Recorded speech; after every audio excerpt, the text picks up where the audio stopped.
So this is night 2, and again, my training officer's got, I don't know, 15 years on the job, and we come screaming up. He's full tilt. He knows what he's doing, and he gets out, and I see him running towards the door, and he pulls his gun, and that was a light bulb moment. I went, oh crap! Maybe I should pull my gun too. And we're going through the door, and all I can remember is thinking to myself, like, "Oh my God, I'm going to die in Dallas, Texas." I'm like, I am 1,000 miles away from Chicago, and this is going to be we're going to get in a gunfight tonight.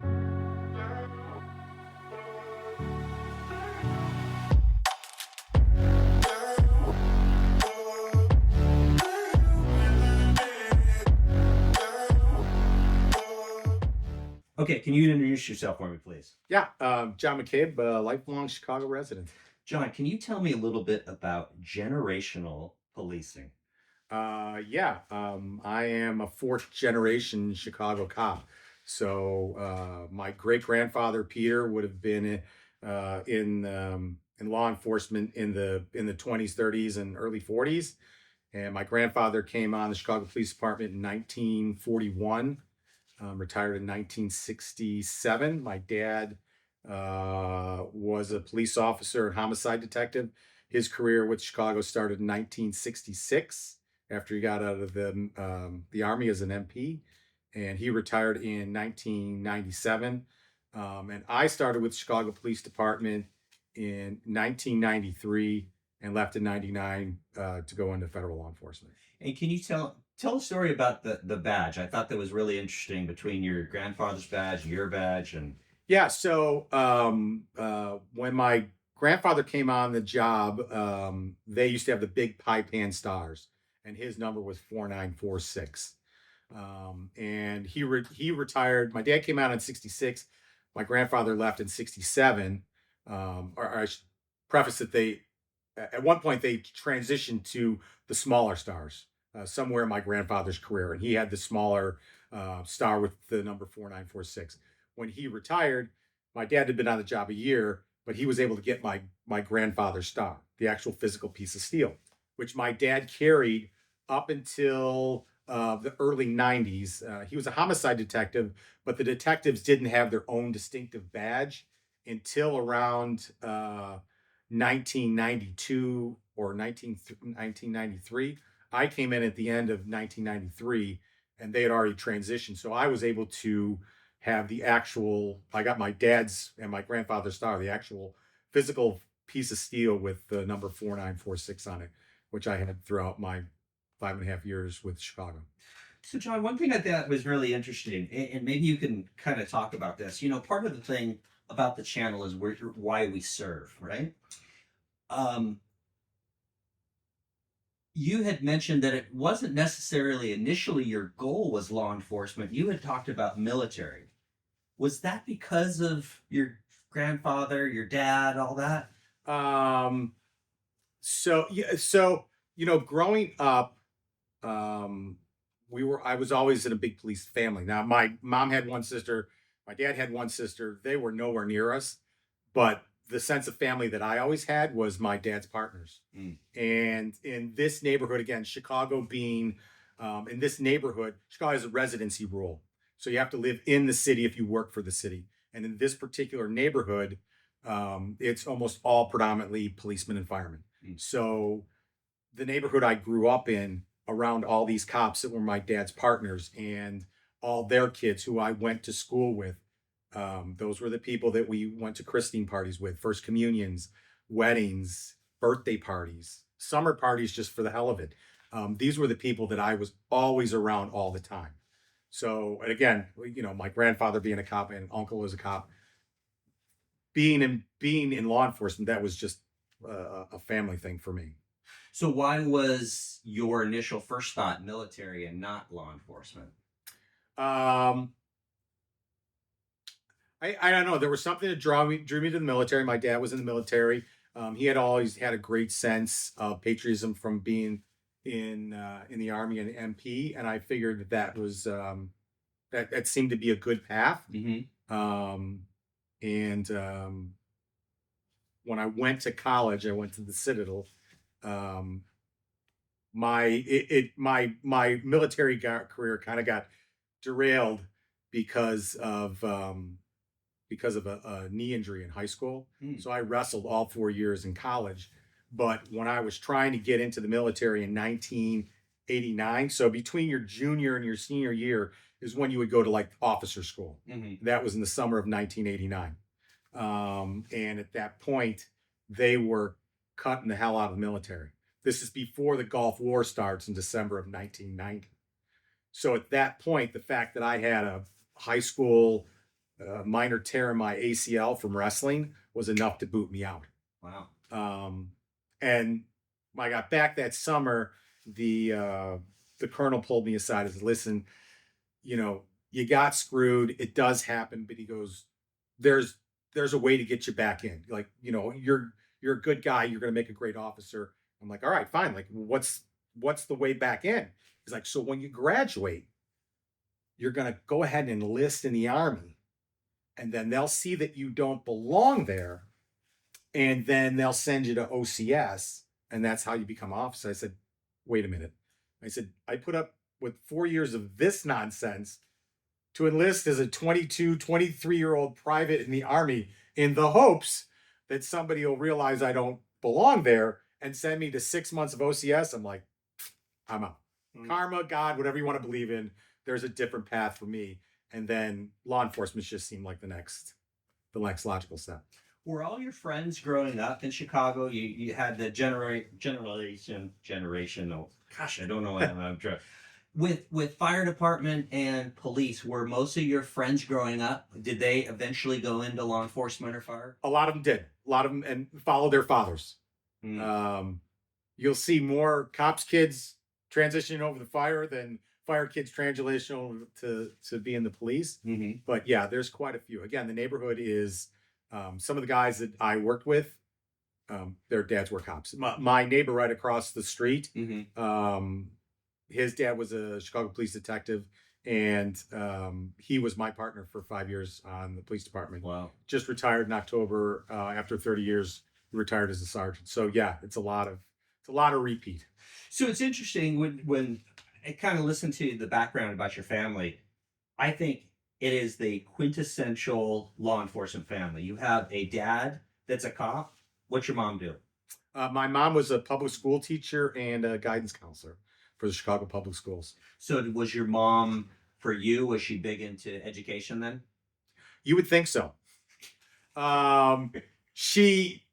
She was. I think that between with 4 kids, there was a lot going on, and I think that between my dad's crazy work schedule and her, trying to keep 4 kids and going, C's were okay. You would think that there would be a lot of pressure, like where's your homework and stuff. Mm-hmm. It really, we were heavy into sports. I wrestled and played football through grade school and high school. Mm-hmm. So we're big into sports, and so long as the grades were good enough that you could play sports, that was really the only big push. As it got closer to trying to get into college, so I really wanted to go. My goal going into college was to go to one of the service academies, Mm-hmm. West Point or Annapolis. Yeah. And I was a good athlete. I wasn't a great athlete. I was a good student. I wasn't a great student. And my mom, being a guidance counselor, she said, "That's fine if that's the route you want. Let's find option B." And option B being VMI or the Citadel. And we took a road trip down to the Citadel, and I fell in love with the place. Really? Yeah. What is it? I mean, it's and explain to the audience what the Citadel is. It's all men. So it was all men. So the Citadel is considered one of the 7 senior military academies. Mm-hmm. Citadel, VMI, Texas A&M, Norwich, and I don't know what the other 3 are. Citadel and VMI are probably, and Texas A&M to an extent, are probably the most notable. Back in the day, it was all male, and it was run just like the U.S. Military Academy or Annapolis. You were in uniform every day. very regimented lifestyle. We lived in barracks. Um, you know, you couldn't go out. You had certain leave periods on the weekends. Like I had to be back by midnight on Saturday and Sunday. Mm. Um, Rarely could you go out during the week. As a junior and senior, I think you got like 1 or 2 passes that you could go out during the week. But as a freshman and sophomore, you're kind of restricted to campus. So did that appeal to you because at that point you wanted to go into the military? It like I said, when I took the trip down there to see the Citadel, I was in awe. That was it. Mm. They have a Friday afternoon parade, and they were in, you know, full dressed uniforms with the hats and the swords and the guns, and I'm like, this is it. And that's only funny because once I got down there, because I was on partial scholarship to wrestle all 4 years. Um, I did my best to get out of parades the next 4 years. It was such a pain in the ass to do. Mm. But yeah, the lifestyle did appeal to me. Again, the goal was to become a military officer, Yeah. and that was, it wasn't like you went to the University of, who cares, and was an ROTC, twice a week. This was the Citadel was really looked at as well, Yeah. a feather in your cap. If that, if you went there, like that's somebody can lead, Yeah. within the military. What's your degree that you get at Citadel? I have a Bachelor of Science in Education. Okay. All right. While we're on this subject, then, okay, so you're at the Citadel. Do you think leadership, because later on you obviously rise to the ranks and you become the supervisor, do you think leadership is innate or learned? A little bit of both. Okay. I again, where the military applied to me, or really drew to me, is when I was in high school.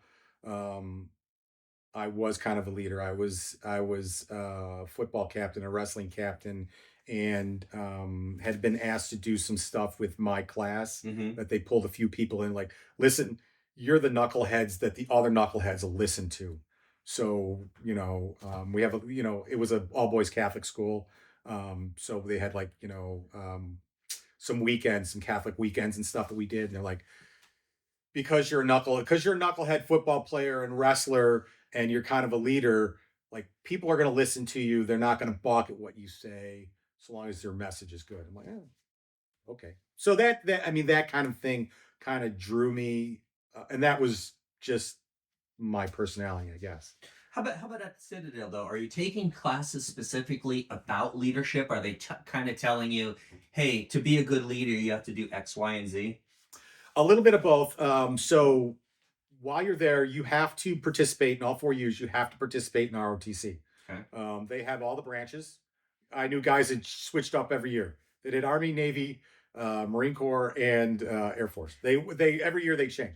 And because it's a state school and you pay for it, there's no obligation to go into the military. There's no commitment like the service academies. So only about half our class actually went into the military. But yeah, so you're taking ROTC classes um, throughout your career there. But that was one version. The other version of it is, you get to see, as you're a freshman, sophomore, junior, you get to see the guys who are coming through the ranks, the guys that are leading you. And I think that was more impactful to me than the formal leadership classes. Now they've revamped that. I mean, I graduated from the Citadel 30 years ago. During my time there, especially as a freshman, it was a really horrific place, in that, like, hazing was out of control. We were on a couple of news shows like 60 Minutes and stuff my freshman year because it had gotten out of control. And they kind of revamped the program specifically on that. And my class has one of the, I think it was third all time, going back 150 years, third in attrition throughout the school's history, which is like only about a little over half my class actually graduated from the Citadel. Gosh, A lot of people quit. Like, I'm trying to remember what. It'd have been like 1986, 1987. Yeah, but there was a movie. Lord's Discipline. That was that based on that school. It is. Pat Conroy Side story: Pat Conroy wrote the book, um, and it was about the first black cadet, but the movie itself, or the movie and the book, were completely fictional. Hmm. But Pat Conroy, there's a character in the movie called Pignetti, big football player. I dated Pignetti's girl, his daughter, while I was in college, and met Pat Conroy on several times. Wow. Yeah. What's interesting, getting back to this leadership thing, what's interesting is the common thread that you've mentioned is that I've heard from other people is you see these people that have risen up through the ranks. And whether it's in law enforcement, military, or whatever else, you see not only maybe the way to do it correctly, or I don't ever want to be anything like him. At 100%. And that's something I did pick up this Citadel. Like, there were guys, the yellers and the screamers. Like, I always thought that those guys were too much ego and ineffective. Whereas there were leaders that could. I remember specifically when I was a freshman, our first sergeant, like, he was not a yeller and screamer, but he would come up. He like there were guys, all the freshmen are lined up, and there's guys yelling and screaming, your shoes aren't shined, your breath, you're not, brace hard or whatever. They're yelling and screaming and spitting and stuff. And this guy could just come up behind you and whisper in your ear, like, you're not bracing hard enough. And be like, that to me, that was more effective. That put a chill up my spine, that guy in my ear, as opposed to the yellers and the screamers. And, that was always, more of an, like, I've seen leaders who yell and scream and throw stuff. Like, you're ineffective. Like, you're not even a grown up. So, dealing with people, like, people, and people, people in general, they want to do their best. So belittling them and screaming at them, it's ineffective. So getting back to my initial question then, so you're learning as you're watching these people, you're involved in sports and you have a leadership role there too. Before all that happens, do you think your leadership skills or maybe some of these things that makes you a good leader comes from your family, your parents, your other people as you're growing up? I think so. I mean, you're a product of your environment. Yeah. So, there was always, with a cop and a teacher as your parents, there's a lot of discipline. My mom, as a guidance counselor, like, she dealt with the problem children. Mm-hmm. And again, that was probably why there wasn't a great emphasis on the grades. So long as we were, being good kids and taking care of our business, Yeah. that was kind of the baseline, because my mom was dealing with, pregnant teens and, kids on drugs and all that. So we were saints in her mind. Mm. Little did she, all the stories came out later, but yeah, I think, having a mom and dad they were pretty engaged, not so much in the grades, but they were pretty engaged with. And again, because my dad was a cop and in the military, strong discipline in the just in the house. So you have three other siblings and one of them pursues law enforcement as well. Yeah, my youngest brother by a decade is an HSI agent. He's a computer forensics agent with HSI. Do you think he went into law enforcement for the same reason, or do you think he was following you? What do you think his reason is? I'm not sure. I think it was. I think he. So at the time he followed my footsteps. Again, we're 10 years apart. He had gone to school in New York. He went to SUNY Maritime, which is a same school as the Merchant Marine Academy. Only my parents paid for it. I have a kid that went there too, so I paid for it. And he was doing maritime stuff, but that was not maybe what he really wanted to do. It seemed like he wanted to do it. So he saw me in the Secret Service, and the stories and stuff I would come back, and the good times that we had and stuff, and that drew to him. So I helped him get into the Secret Service. Of course, I also gave him my paper route when I was a kid.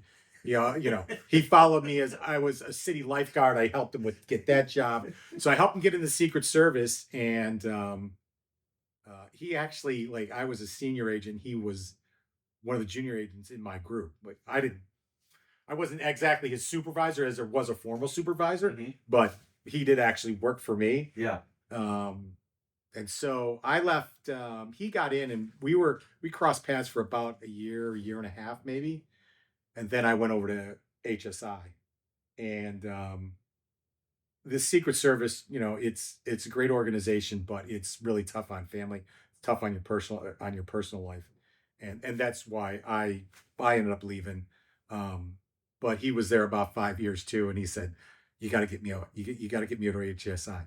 So I got him over to HSI, and then oddly enough, he was when I went over to OPR, he had the same things like, "Can you get me over to OPR?" I'm like, "No," because I would be in your direct chain of command. I'm like, "No, you've got to do something on your own eventually."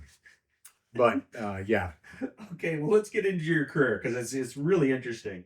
So in '91, you start with Cook County Sheriff's Office. So first of all, where's Cook County? Cook County is the county that surrounds Chicago. Okay, why why not start with Chicago PD? What was the goal always to get to Chicago PD? How do you end up at Cook County first? So when I got out of college, or while I was finishing up in college, um, again, I knew I wasn't going in the military. This is my last semester. So again, I'm thinking of going the police route. Dallas Police is in Charleston. They're interviewing Dallas. They hire nationwide. Mm-hmm. So I went and applied with them, and then right after I graduated, I had an uncle that lived in right outside of Dallas. Excuse me. Dallas does all their testing in 1 week. Like you fly in and they do it all in 1 week. So I'd done that right after I finished. I went an extra semester. I finished in December. So I was waiting on that. Um, in March of '91, Chicago police had their police test, which at that time they only had it like every 5 or 6 years. They only had one test every 5 or 6 years, and the when I took the test, 40,000 people showed up for it. It was a great job. People wanted to be Wow. in law enforcement back then. Yeah. So December applied for Dallas. Um, March I applied for Chicago. I'm at a I'm at a high school social thing, and the sheriff of Cook County, is he was an alderman for the area, for the neighborhood. Prior to being the sheriff, he was also a Chicago cop. My dad knew him from being a Chicago cop. He also had kids that were on the wrestling team that wrestled while I was there. This is a social event. I got a few pops in me, and he say, how you doing? What's going on? I hear you're out of school.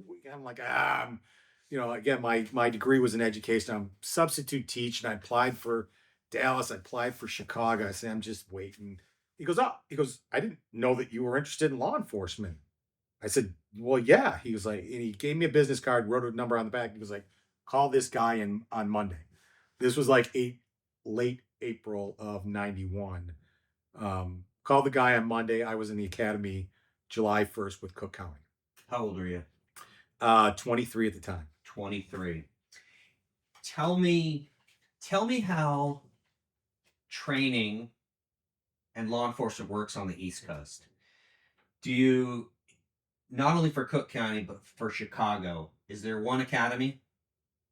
For each department has their own. Yeah. Each one has their own. Do you have to have, now I'm assuming because you have an educational degree, you don't have to have a law enforcement certificate, law enforcement degree to go into policing either for Cook County or Chicago. Correct, or Dallas. Okay. How many, well, for Cook County as well as Chicago PD, give me a breakdown in terms of how many people, we talked about this, people growing up wanting to be cops. What was the breakdown? What was the percentage of people that, had family members that later on become law enforcement? In that Cook County class, again, the county sheriff being a political position, like everybody in that class knew somebody to get into that class. And a lot of those guys use Cook County as a jumping point. Okay. They went on to other departments and stuff. Okay.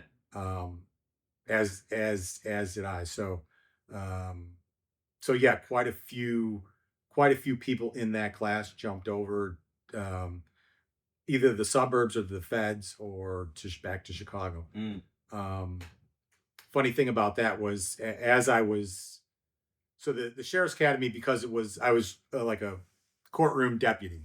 Hear ye, hear ye, hear ye. Mm. So it was a short academy. It was only 10 weeks, and right, I think like end of week 9, beginning of week 10, I got the call from Dallas. This would have been like early September, and said, "Hey, listen, we're starting a class September 30th. Are you available?" I said, "I am absolutely available. Not a problem." And so I go to graduation, and again, sheriffs has conversations with everybody, but he says, give me a couple years, and I'll get you out of the court and get you into the sheriff's police department. I said, sorry. I said, actually, Dallas called last week. I got to be out there September 30th. And he's like, well, that was kind of a waste of our time, wasn't it? I'm like, well, you got to take the opportunity. But it's interesting. So Cook County Sheriff's Office, you're not starting off in a jail like most sheriff's offices. You're starting off in the Courtroom. So but again, two different academies. They have the court side and they have the jail side. Okay. You could have gone to either one. Mm-hmm. And he asked me which one I want, and I had a few people say like, the jail may sound fun, but you'd probably rather be in the courts. He goes, you still get to deal with the knuckleheads. You're just not locked up with them all day. I'm like, well, maybe that was. And I took the advice of some people and went to the sheriff's. So you go to Dallas PD. What's the difference in training? Is there? Hey, you've gone to one academy, Cook County. Now you're at Dallas. Do you notice like, oh my gosh, these guys are doing this, or is it pretty similar between the two? So so the Dallas was much more intense, whereas that was full tilt. You're going to be on the streets. That was 29 weeks. So that was a pretty intense academy. So you get out of the academy after 29 weeks. You're, I'm guessing, 24? 24 at the time. 24. Are you immediately on patrol? Yes. By yourself or two-man car? Oh, I had a phenomenal training officer. But you're on training for probably a good 8 months. Okay. Once you get off training and you're by yourself, how's that first day? It's pretty nerve-wracking. Mm-hmm. Although I spent like 8 months with you spend the first almost 6 months with a field training officer, and then the last 2 just partying with different guys. Okay. So I think I had a pretty good handle on it. Mm-hmm. Looking back, no, I had no, I was just lucky that I didn't, get in trouble or get hurt. But at the time, I thought I had a pretty good handle on it. I remember like it was only like my second night on the streets with my training officer, and we get a call. Harry Hines Boulevard, north of Chicago or north of Dallas, a northern part of Dallas was kind of like the seedy strip joints and hookers and stuff like that. And we had gotten a call, and it was at this strip club, Lipsticks. Robbery in progress, 2 men inside with guns, patrons and dancers on the floor. So this is night 2, and again, my training officer's got, I don't know, 15 years on the job, and we come screaming up. He's full tilt. He knows what he's doing, and he gets out, and I see him running towards the door, and he pulls his gun, and that was a light bulb moment. I went, oh crap! Maybe I should pull my gun too. And we're going through the door, and all I can remember is thinking to myself, like, oh my God, I'm going to die in Dallas, Texas. I'm like, I am 1,000 miles away from Chicago, and this is going to be, we're going to get in a gunfight tonight. And it turned out to be a BS call. We walked in, and the call had come from someplace else that they had thrown the guy out. And I remember the other thing about my FTO. I remember him. He had a friend. We went down to dispatch to meet one of the dispatchers who was was a friend of his, and he was wearing his bulletproof vest. And at the time, again, early '90s, it may have been optional. Like you were supposed to wear it. Rookies had to wear them, absolutely, but it must have been optional for him. And she was so happy, like, oh, I'm glad you're finally wearing your bulletproof vest. And we were walking out. He's like, hey, don't feel too proud of yourself that I'm wearing my vest. I'm like, oh, okay. He goes, I have a gun and I know what I'm going to do. The problem is you have a gun and I don't know what you're going to do. I'm like, there's, there's instilling confidence in my skills, but great training officer. And he really did he taught me the basics of being a street cop. Um, which I built on when I left there and came to Chicago. But it's interesting you're mentioning rushing into this strip club. You must have had some sort of thought process in your head before that, going, I may have to shoot somebody, I may get shot at, or right? Yeah, but it's fun to play that in your mind, Mm-hmm. but when it's actually happening and it happens so much faster and you slow down, you don't have time to slow down the thought process or anything. Like it's happening now. Yeah. You could say like, I know what I will do if this happens, Mm-hmm. which 30 years later I'm fairly confident I would know what to do, Yeah. and handle situations just because I did it. I've done it so many times before. Right. But as a first time, like saying you rush into the building and get into a shooting, having watched TV all your life and actually doing it, two two very different things. Yeah. At least for me. Yeah. Like I said, that was kind of baptism by fire because again, went through college and some, play military training with ROTC and stuff, and went to the sheriff's academy. Again, courtroom, like nobody even has guns in there. From being on the streets, Mm-hmm. and like I said, running into some place where you think that there are two armed men and it could go south really quick. It was kind of a big reality check. Yeah. So you're with Dallas for a couple years, and then you end up getting home to Chicago. So a couple questions. You said Dallas Academy is very intense. How is Chicago compared to Dallas? Um, for me, not as intense because now I've gone through Dallas. Mm-hmm. Um, and again, Dallas. So Dallas is kind of a unique department when you look at Chicago because Dallas hires half the forces from out of state. Mm-hmm. 25% is from Texas proper, Mm-hmm. and then 25% is actual guys from that would have grown up in Dallas. Mm-hmm. So it's very diverse force. Do you think that's good? Do you think that's good as opposed to maybe Chicago where you're only 80-90% as all people that have lived in Chicago? I don't know. Okay. It brought diversity, but I think that you know being on the department with more like-minded people Mm-hmm. who have seen the transition of Chicago throughout the decades, Mm-hmm. gives you a better perspective on what's going on. Okay. Like in Dallas, I was an outsider because I had come from Chicago. Yeah. At times where there were, and again, this is Texas, right? At times, it's hard for me to relate to, you know, people that grew up in Texas in some of the rural areas as opposed to growing up in Chicago in very urban areas. So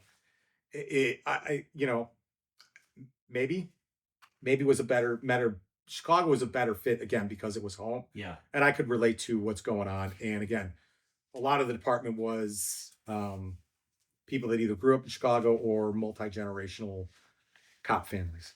Is there a difference in the type of calls that you're taking, Dallas versus Chicago, or nah, pretty much the same? No, the calls were pretty much the same. Okay. I always had the luck of always working in the more high crime areas, so the calls all seem to be the same. I mean, the frequency of calls in Chicago is obviously a lot more. Okay.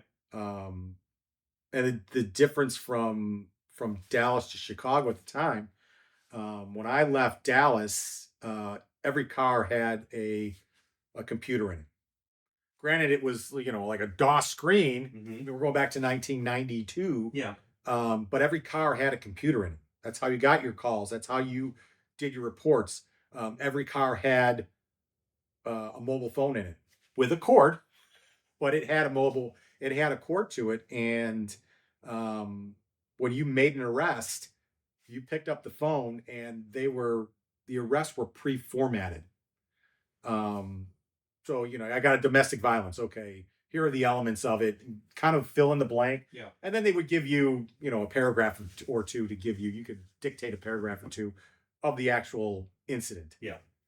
But took us no time to do arrests, and we had to take our people right to the jail.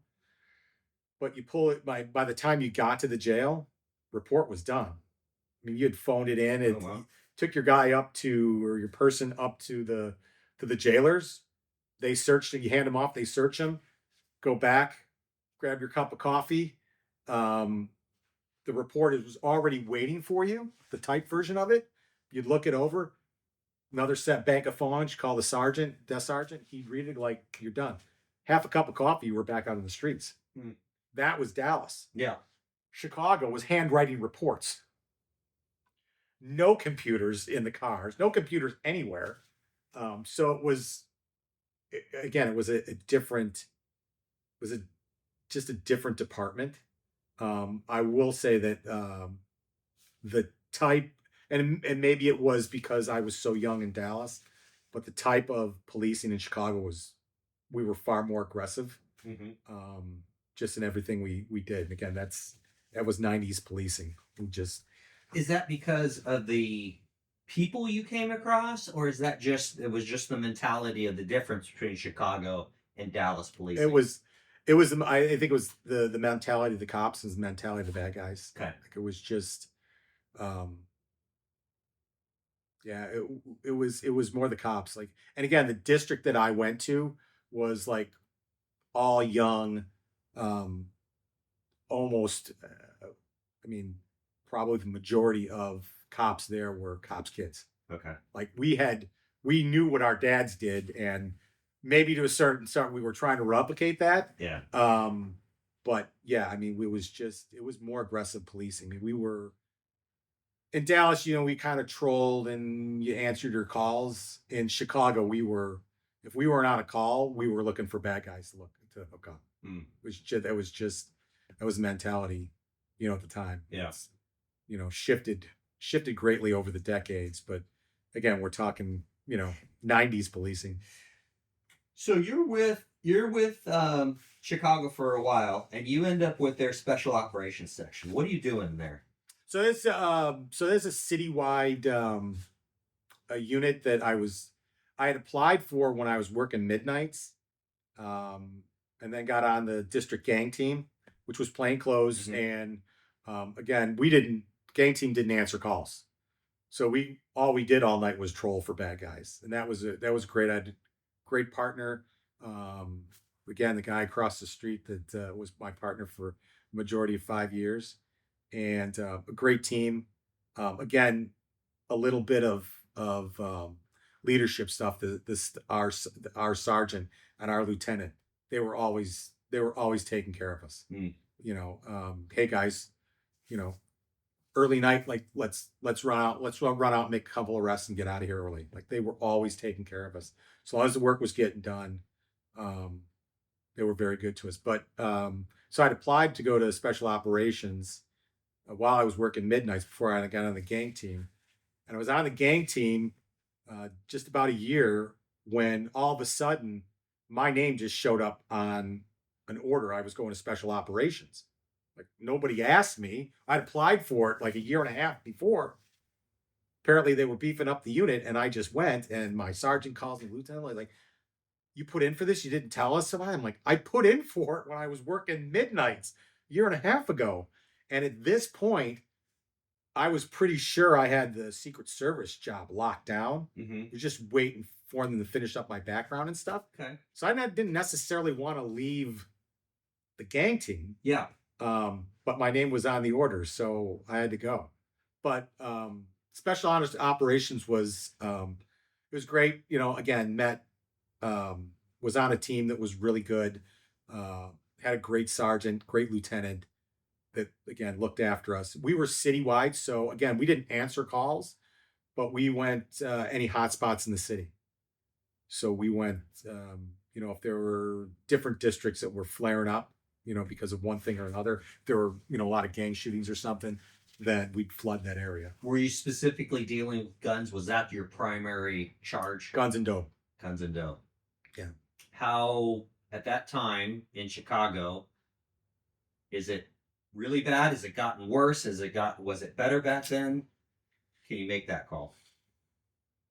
Uh, you know, I don't know that it's any worse now. Okay.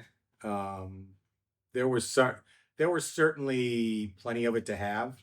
Um, the the from from my perspective as a street cop, the difficult thing was there were so many cops out there Mm-hmm. looking for bad guys. It at times it became hard to make arrests because people were scooping people up all the time. Mm. There is a particular copper, Mike Flisk, who was killed in line of duty about 10 years ago now. But when I was just off of training in the 9th District as Chicago Police, this guy was, and any dope arrest, particularly like crack and cocaine, was considered a felony. Any felony arrest, you could pick your court date, which means you could pick your overtime. So that was a misdemeanor arrests and traffic arrests where you had a court day once a month and you put all your misdemeanors, all your traffic was on those. Mm. But the felony arrest you could put on any day. Mm. And so to go scoop up some crackhead with a couple bags of crack, that was a moneymaker. And I remember that Mike Flisk, on a roll call, like we would all, you know, we'd get our radios and get our cars and go over to the 7-Eleven and get our drinks.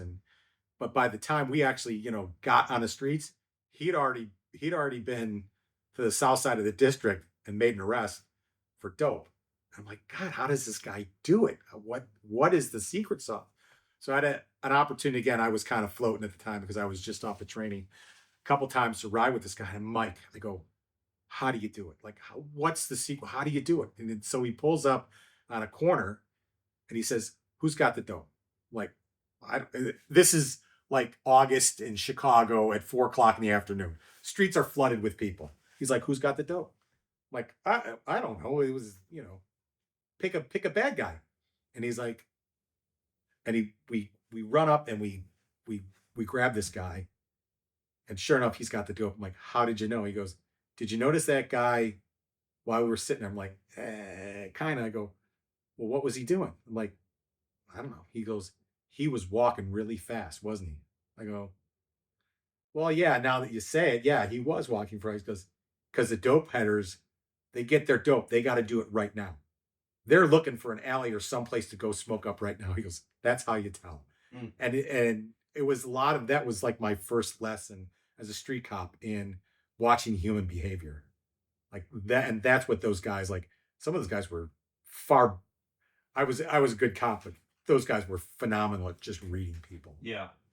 How has the support or maybe lack of support for policing in Chicago changed over the years since you started? Yeah, it's much different. I mean, it was I think, you know, it's been creeping up for years, and I think the George Floyd thing Mm-hmm. kind of made a big shift in things. I know that, you know, back in my day,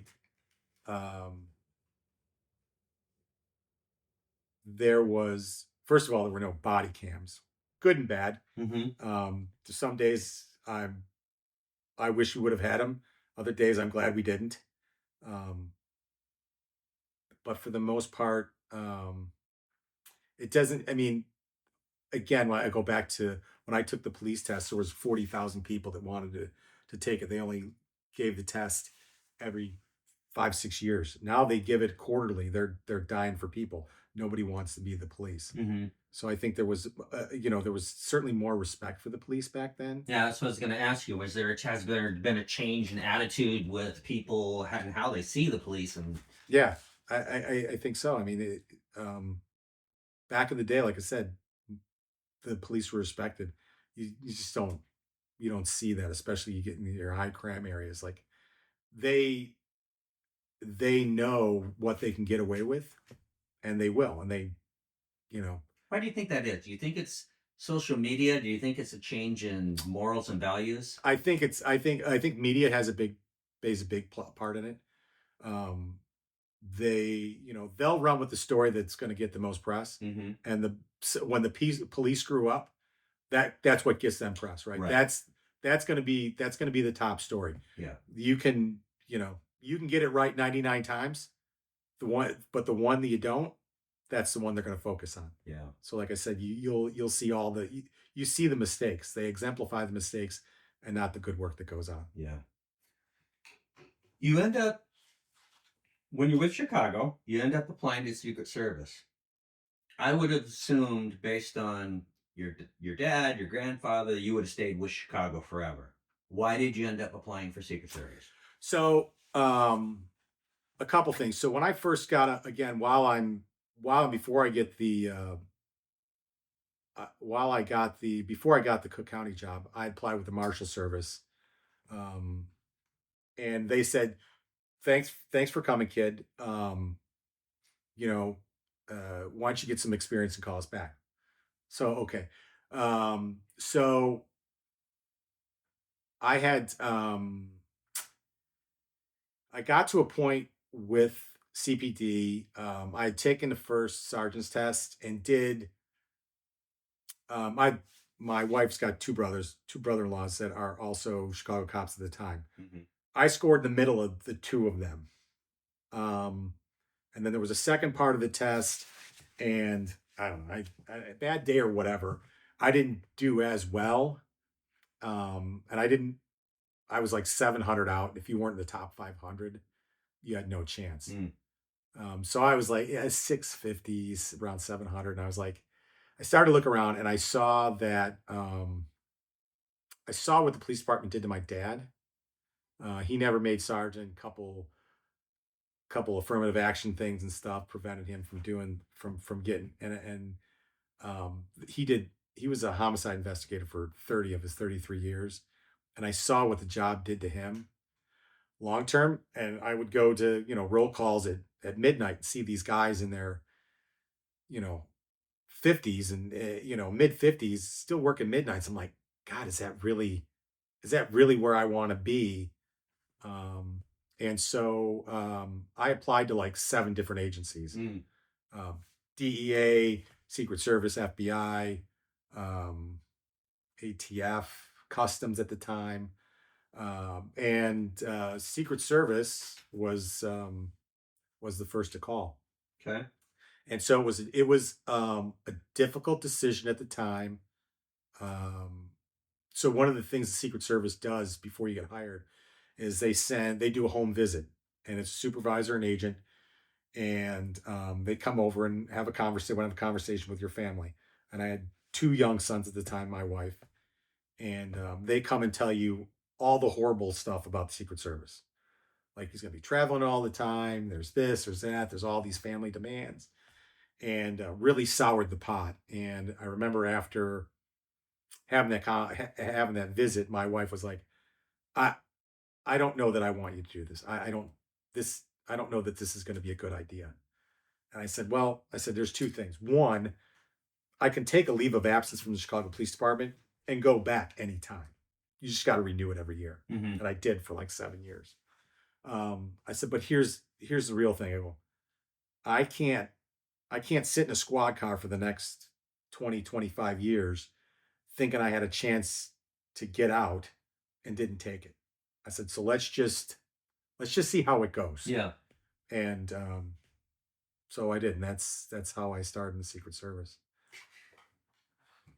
Is there okay? So now you've been through 3 academies. How is the Secret Service Academy?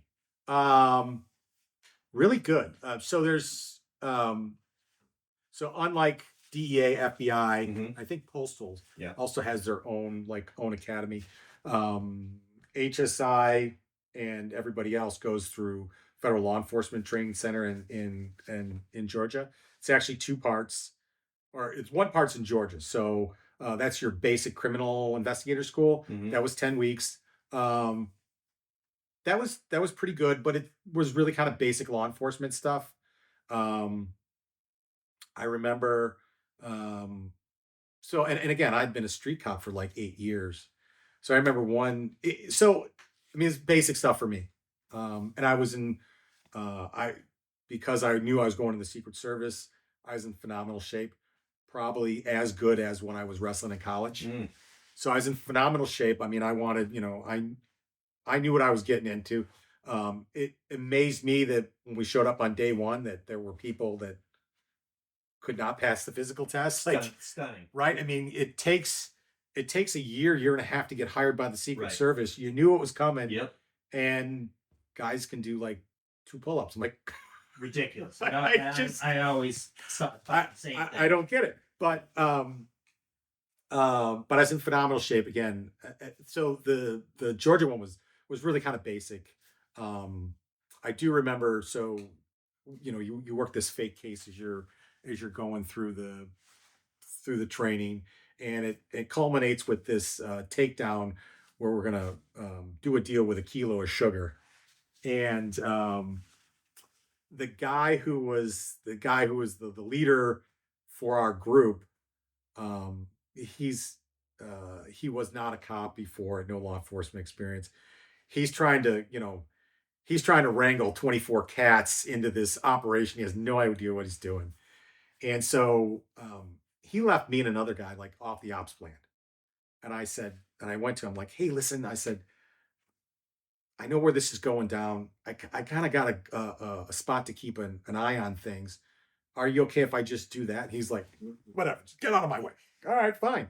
So they had done it. It was going to be done in this parking lot, and like the concrete parking barrier is like 3 feet from the woods, right? And so I sneaky peek through the wood. Like I'd spent 5 years sneaky peeking on dope dealers in Chicago, having to do it through gangways. This was awesome. Like I had shrubbery and stuff. And so the car pulls up. I'm feet from where this is going down. And the go signal was when the guy shuts the trunk. Bad guy shuts the trunk. Then everybody's gonna move in, right? So again, I'm feet away, and the trunk goes down, and I come out of the woods like gangbusters. And the bad guy, and he's an actor, he's like a civilian actor. He gets in the car and closes the door, like in a panic because he sees me coming. Again, this is summertime in Georgia. The window's down. He's a little guy. I drag him through the window, and he's on the ground. And as he rolls over, I can see he's got a gun in his waistband, fake gun. But again, I'm in street mode, and I kick him twice in the ribs and tell him, do you move and I will either blow your brains out or beat you to death. And I get him rolled over and handcuffed, get the gun. Well, at that point, the team is just pulling up. I mean, it goes down that fast. Like this is all over before it starts. And so they're doing the debrief, and the actor guy is in the hallway, and I can hear him like screaming bloody murder. I've never been treated like this. I got kicked. Like this is supposed to be, I'm trying to earn a couple bucks. I want to file a complaint, blah, blah, blah. And they calm him down, and I don't know, gave him extra money or something and my saving grace was the instructor who was running it was Marshall's task force guy that just came from Atlanta. And he pulled me aside. He's like, listen, he goes, I can appreciate all this, street stuff. He goes, you're not there. You're in academic land. He goes, you need to take that down a lot. I'm like, message received. So that's my FLETC story. But that's the first part. And the second part of it is they have Secret Service has their own 12-week academy in Beltsville, Maryland, and that was really good. Yeah. I really liked that academy. Did a lot. I will say that it's probably where I learned to shoot because all we did, like, we ran and shot almost every day. A lot of running, a lot of shooting. Okay, so I was going to ask you about that because the two agencies that I hear are phenomenal for making you a better shooter are Border Patrol for some reason, Yeah, and Secret Service. So what are they doing with the Secret Service? Are they is it trigger pull, trigger pull, trigger pull? What are they doing? it's a lot of trigger pull. Okay. It's a lot of instruction. They had a screwy course that you had to pass, and I want to say it was like all at the 15-yard line, maybe a little closer. It was total of 30 rounds. The first and the ones where guys got screwed up the most, the first 10 were 10 shots in 10 minutes, which you would think would be easy as pie. That's where most people fail. Because you had to get a passing score on each stage. Was it 10 shots? 10? Is it bullseye or is it cue Bullseye. target? It's bullseye.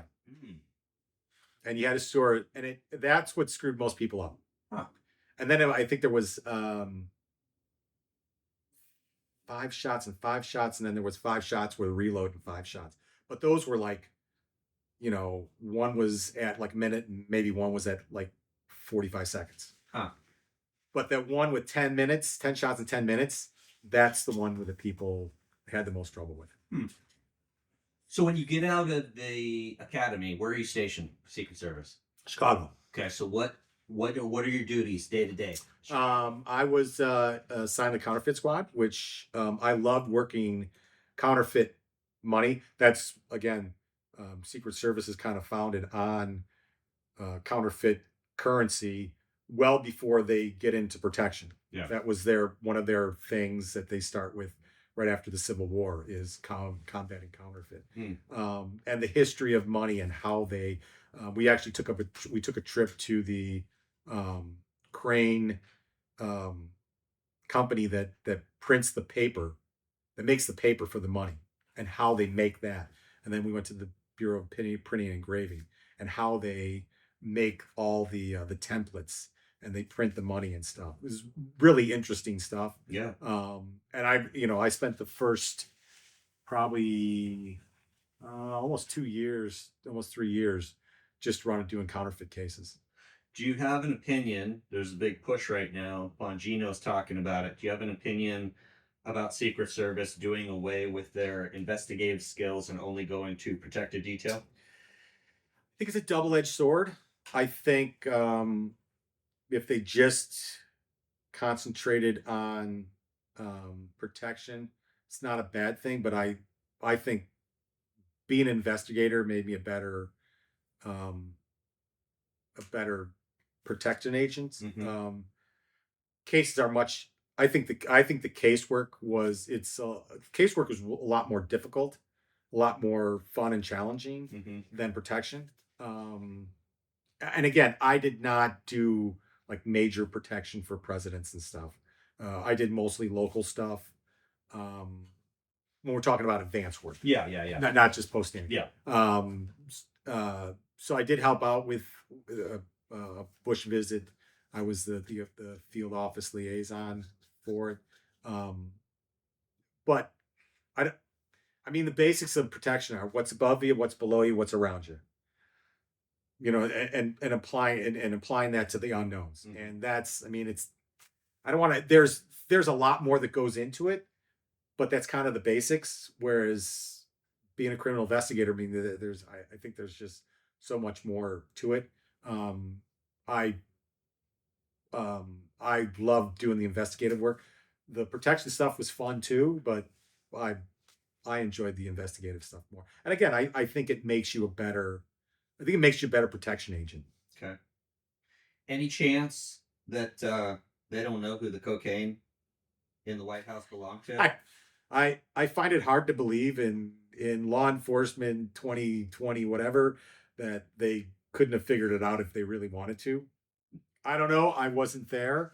But we can, forensically we can solve a lot of cases murder cases that are 20 years old, they can solve. And I don't know how hard they pursued it, but again, I wasn't there. I just find it hard to believe. Can you talk about the case involving the attorney and the two co-conspirators? Yeah, that was a great case. So that was when I was on the Chicago Organized Crime Task Force, and the case was handed off to me. It was kind of cold, um, and they're like, "Hey, listen, we think there's." It started off with as a car theft ring, and it kind of morphed into this fraud thing. And so they're like, "Hey, see if you can do anything with this." And so the attorney that was involved, I called him up and I said, "Hey, listen, I got this case. I want to know what your involvement is. Can you sit down with me?" He's like, "Well, I really can't talk about it or anything." I said, "Well," I said, for what it's worth, I'm gonna stop by. I go, "We just want to have a conversation with you." Okay. So me and my partner, we go down to this guy's law office. Now he's like a dime store attorney, like a neighborhood guy. Um, and we go into the office, and I said, "Hey, listen, I talked to the receptionist. I said, "Hey, I just called the attorney." I said, we're just stopping by to kind of a meet and greet just to say hi." And he comes storming out of his office, "Get the hell out of my office," and call the police. These guys are impersonating law enforcement. And I'm like, "All right, fine." Sure enough, he did call the police on us. His and again, this was like year 3 or 4 that I'm with the Secret Service. I'm in the district that I used to work, so the guys who pull up on the call are my buddies from the 9th district that I worked with, and they're like, "What the hell's going on?" So I told him, and that all got calmed down. I told the U.S. attorney he was fired up as was I. I'm like, if that's how you want to play, it's game on. So it was a fraud screen. He had a client that was hurt his shoulder in a CHA building, and it was a lawsuit against CHA for Chicago Housing Authority for injury. It was a workman comp thing, and the guy was troubled. He was into drugs. He had a shady past, and what he ultimately did was he settled this $80,000 agreement on his own without his client's knowledge, and then stole the money from him. He stole the money from him. What he did was he took his 25%, and then he had one of his co-conspirators, a buddy of his, go and pose as the victim to cash the victim's check. The other co-conspirator was a friend of the attorney's who worked at the Secretary of State's the DMV. She issued the other co-conspirator a driver's license in the name of the victim. Mm. So when co-conspirator number 1 goes to cash a check, he's got a driver's license with that guy's name. And again, we're talking like early 2000s. There's no digital cameras. The way Illinois made driver's license it was nothing more like than a Polaroid that they put the picture in and laminated it. That was it. There was no record, right? So, and again, we knew this case was shady because the victim is a black guy. The guy who goes and cashes the check is a white guy. And the bank teller who takes it does the transaction actually calls the attorney first, like, "This is like shady. This is a $60,000 check, and the guy is weird. He's wearing a wig. What's going on?" And he's like, "No, I issued a check, cash it." But she takes a photocopy of the driver's license. So that's how we know that it's a white guy. Mm. And again, the case is at a standstill because we got a guy that we can't identify. Like, there's no way to identify. We know it's not the victim, but we don't know who this is. So I was working with a gal at the time who worked for the Attorney Registration Discipline Commission, internal affairs for Illinois attorneys. who oddly enough also worked with my dad back in the day. So she was confused about John McCabe. Can't be the same. I'm like, oh, that's the same. Um, but she said, hey, listen, she calls me up one day. She said, hey, listen, I'm going to go talk to this former secretary of this attorney.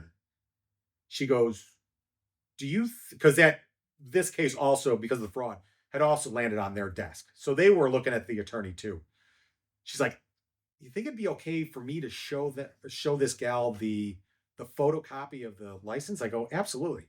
He goes, what do we don't have nothing to lose. We're not trying to hide anything. And sure enough, the secretary goes, I know exactly who that is. That's his buddy X. And we're like, that broke the case. Mm. So we went, and the next day we got a grand jury subpoena. We found X. He comes in, he spills his guts. He gives up the girl at the Secretary of State's office. The attorney ends up going to trial and loses big time.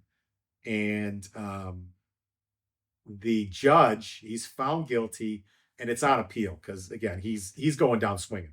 He absolutely did it. The co-conspirators like, yep, you know, the co-conspirators one like, yep, I'm the guy that went to. He gave me the check.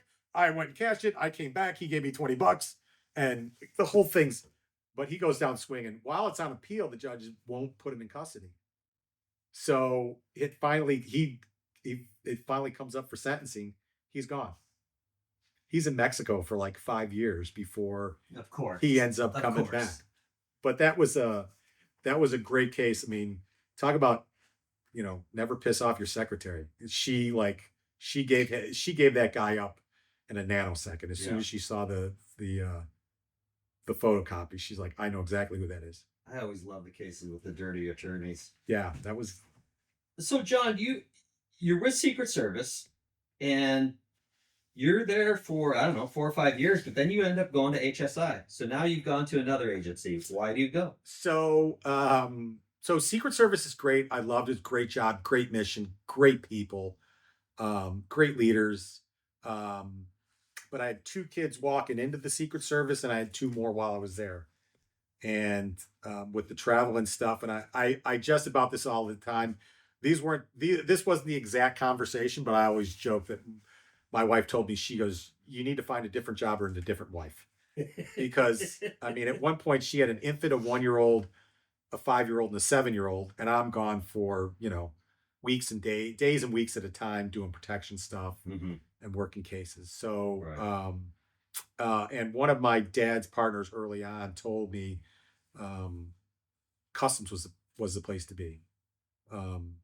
So I end up so there was an operation that we did with customs, and the SAC at the time there was 4 Secret Service agents, and our buildings were right across the street from each other. So we went over there for a briefing with customs, and the SAC, great lady, Lisa Brown, who's former DEA, actually before she came over to customs. Husband was a retired DEA guy. She brings us into the 4 of us into her office, and you know, I love working with you guys. And she goes, I'll steal every one of you Secret Service agents. I'll steal from. She knew the SAC over there. I'll steal every one of you, and I won't, you know. And we laughed and giggled, and we walked out, and I made a loop back. I said, I'm ready to come. She's like, that's great. She goes, there's, you know, look for the announcements and stuff.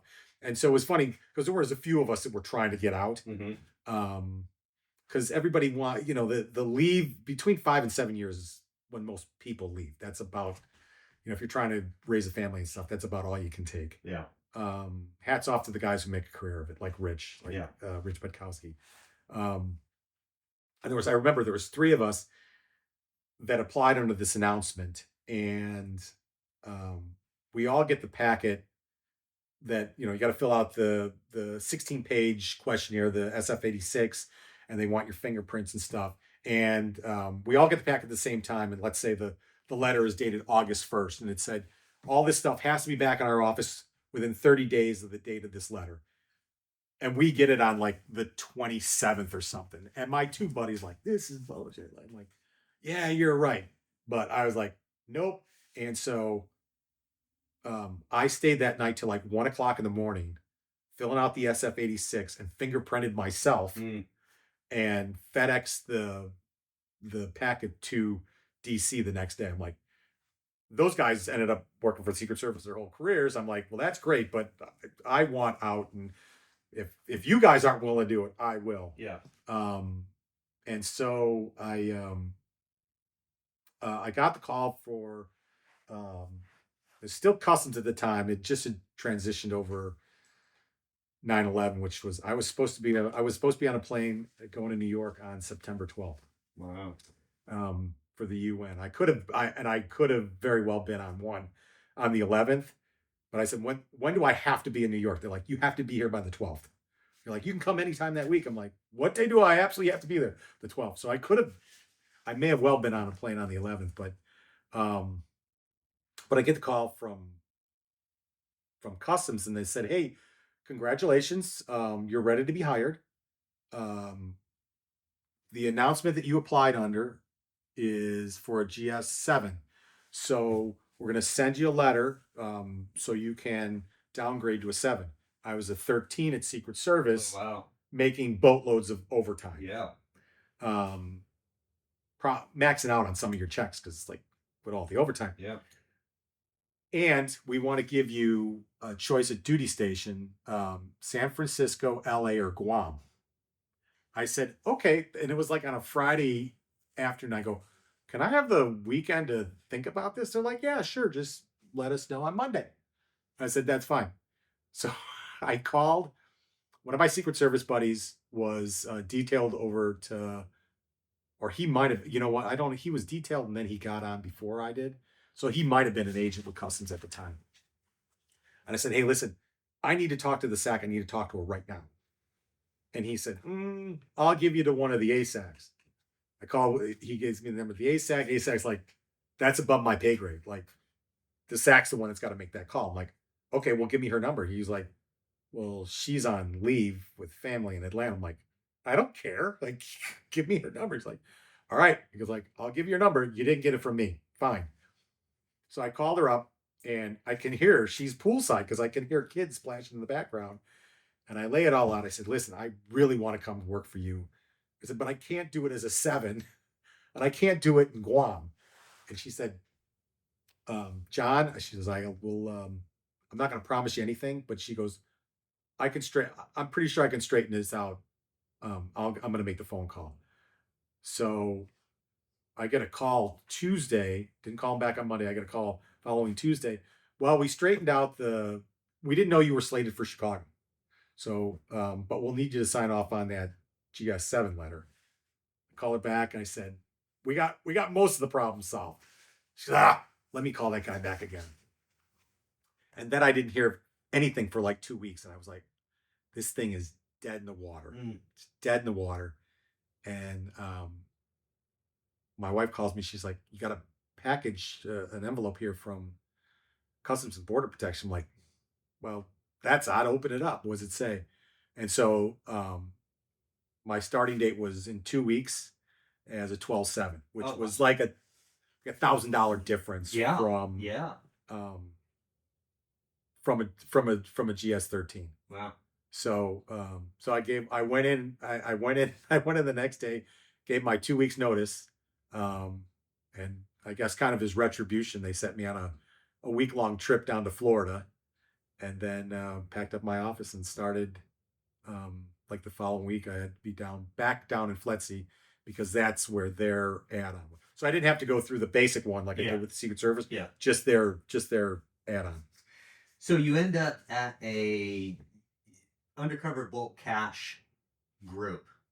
Can you tell me about the 2.8 million of chop-ups? Yeah, that was a great case. I had a great crew of guys, and we had an informant that got us on to guys that were moving money. And so we ended up getting a court authorized tracker on the car. And these guys would go out, my guys would go out, they'd be on surveillance like, 3 or 4 times during the week. And they would come in and they would tell me like, well, this is what Nemo did all night. Like, he was here, he was there, he's there. We don't know if he's picking up, we don't want to. So this went on for a couple of weeks. And then one day they come in and they said,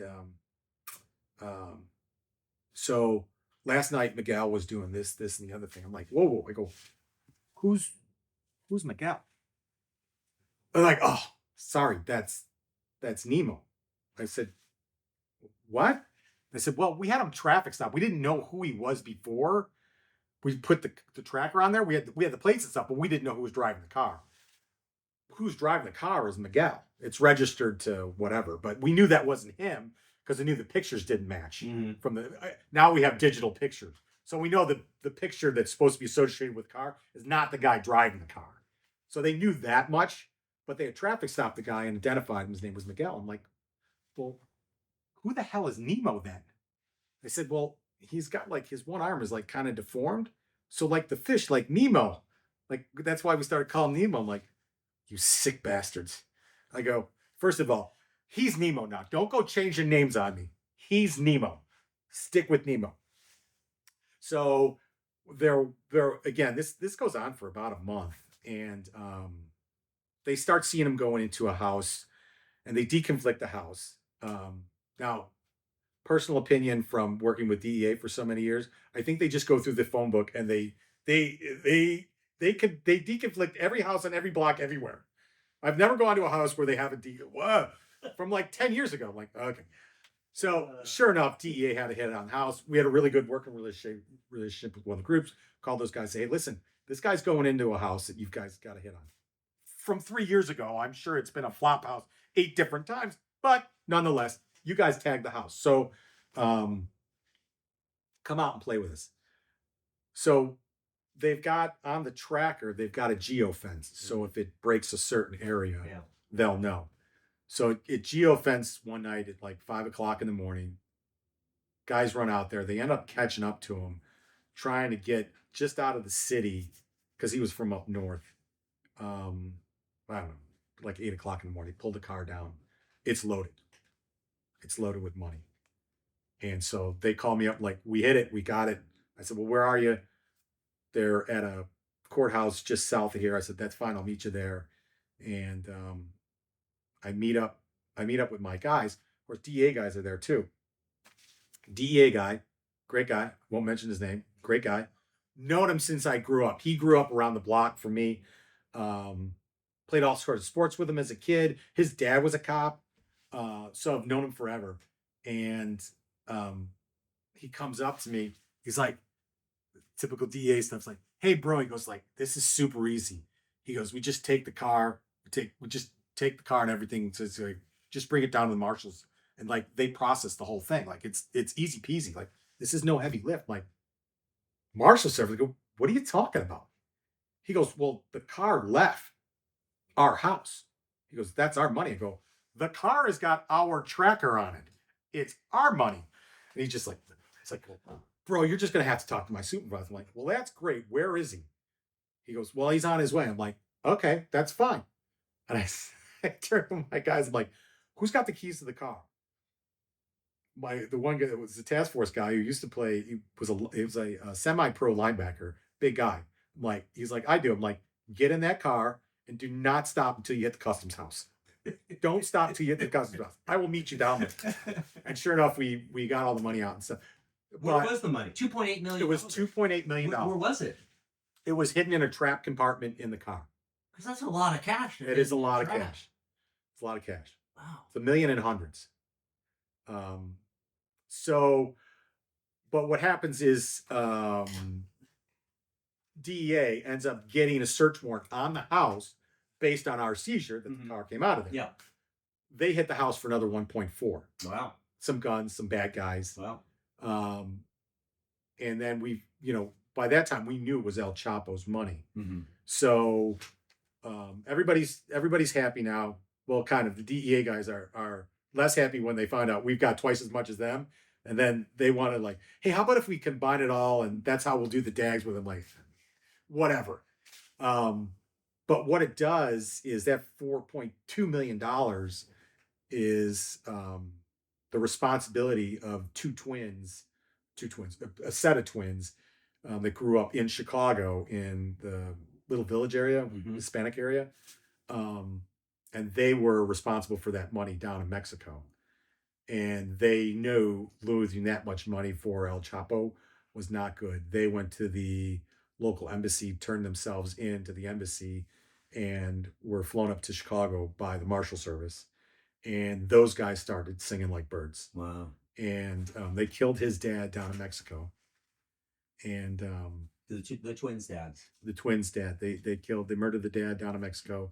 And again, I've said this before, like, we did not bring down El Chapo. Like, be clear, we are not taking credit for bringing down Chapo, but that seizure and those events are in the Chicago indictment of El Chapo, and it did. The twins gave us several of the pieces of the puzzle that they would not have had otherwise.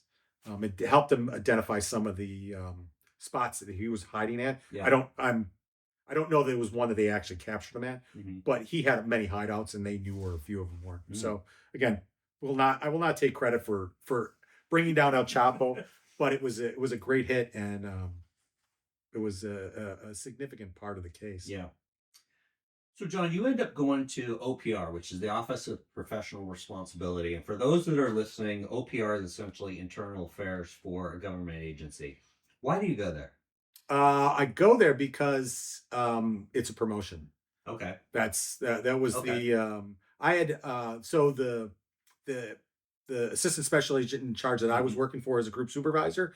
He had been there. A couple other guys that I knew and really respected. They had been over there. They're like, it's good work. It's not bullshit. We're not pimping people. You're going after people that probably should not be on the job. Right. Like, well, okay. And it was a promotion. So I want to say in the Chicago area proper, there's probably 30 group supervisors and 7 special agent in charge.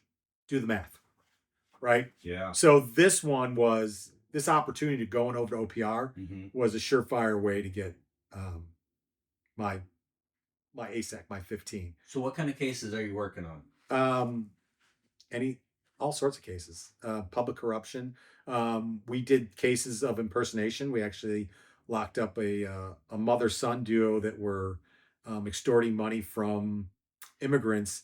That the son was the liaison for the mother, who was posing as an immigration judge, and she would fix the cases. And they were doing a scheme like that. So we had some outside cases. Had a good case on a guy up in Detroit, because we covered Detroit. And as you know, 1811s are generally given home to work cars. Yeah. More or less for home to work. You know, nobody's stopping you for getting a gallon of milk on the way home, or picking up your dry cleaning, stopping by on the way home to see your kid's soccer game. That's, but by and large, it's for home to work use. Right.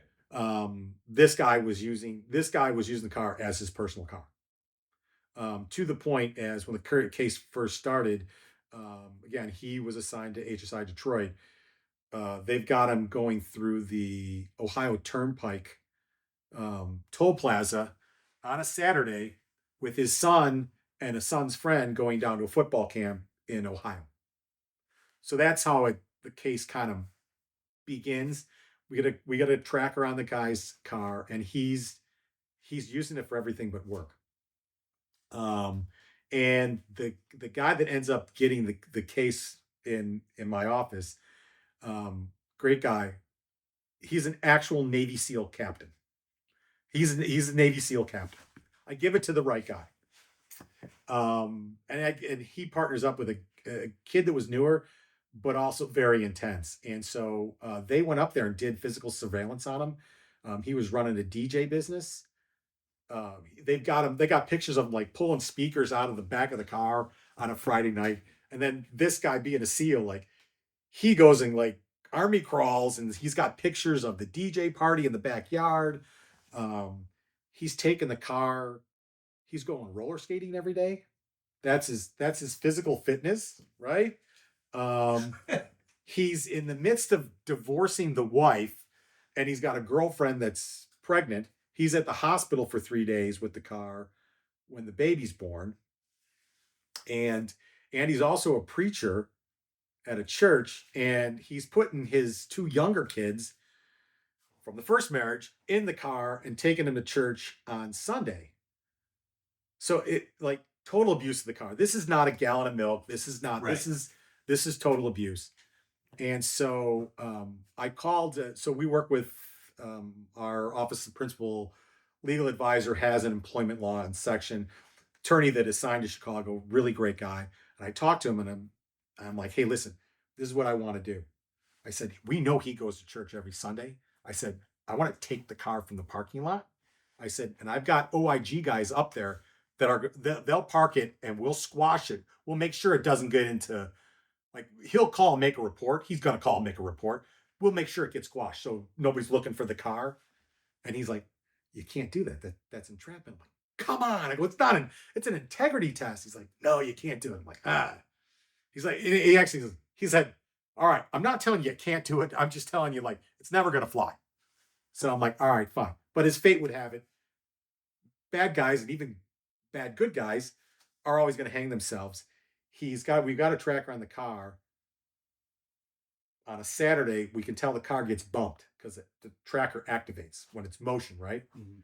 So it activates, and then the car moves from the girlfriend's place, the apartment, to his home.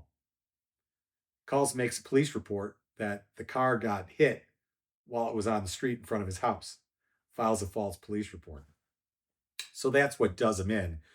But the Navy SEAL guy does a fantastic job on the case. And he puts together a 160 slide PowerPoint presentation of everything. And the other thing at the time, like, we were going up there hodgepodge on surveillance, and I'm trying to pull money from headquarters, and like, is this really a big deal? And at one point there, I was like, because they make presentations to the higher ups, like, hey, these are their major cases that are going on. Right. And I just was asking for money. They didn't really know for what. Like, But we lay this case on, like, we knew you guys in the field were holding out. Hold it out.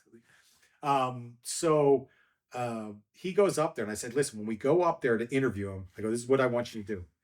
I go, I want 2 separate interviews. So this guy's so he's not changing his story, or I said, I want you to do an interview on the first day. I go, I want you to soft shoe him. Let him deny everything. Like, don't hit him hard. I said, then call him up in the evening and say, hey, listen, got a couple follow-up questions. Can you meet with us tomorrow? I said, then hit him with it.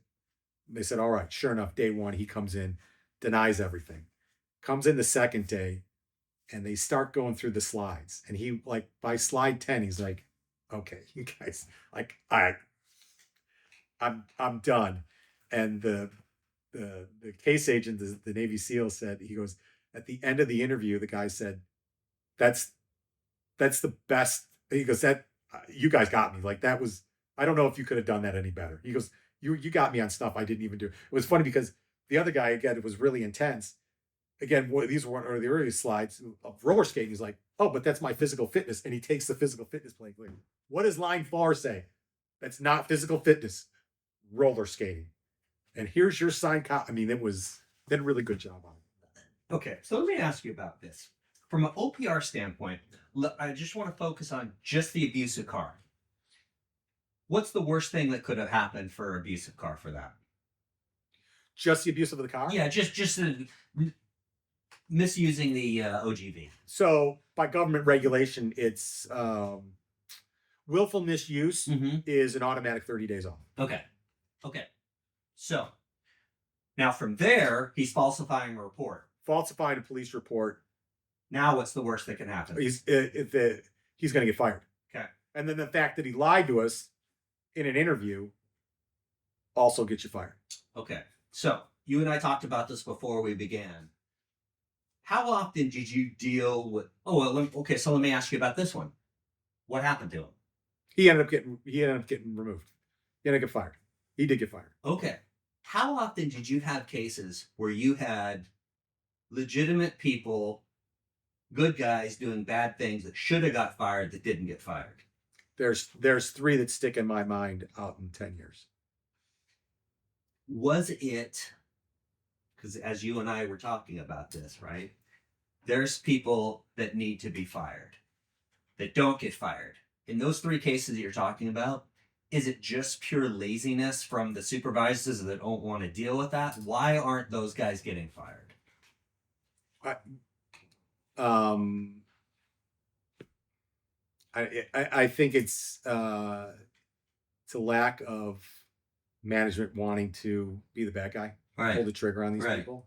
I've had supervisors, and I was HSI has kind of changed in the fact that they have taken that away, those responsibilities now from the principal office leaders. So from your field office directors in the ERO and the special agents in charge of HSI. They no longer weigh in on those on serious misconduct. It's got a board and they rotate people in it, and I've been on it because I was a DSAC and I was former OPR. It's a rotating basis, and it's not in your office. So I'm making decisions on cases outside my office within HSI, which is probably a good thing. But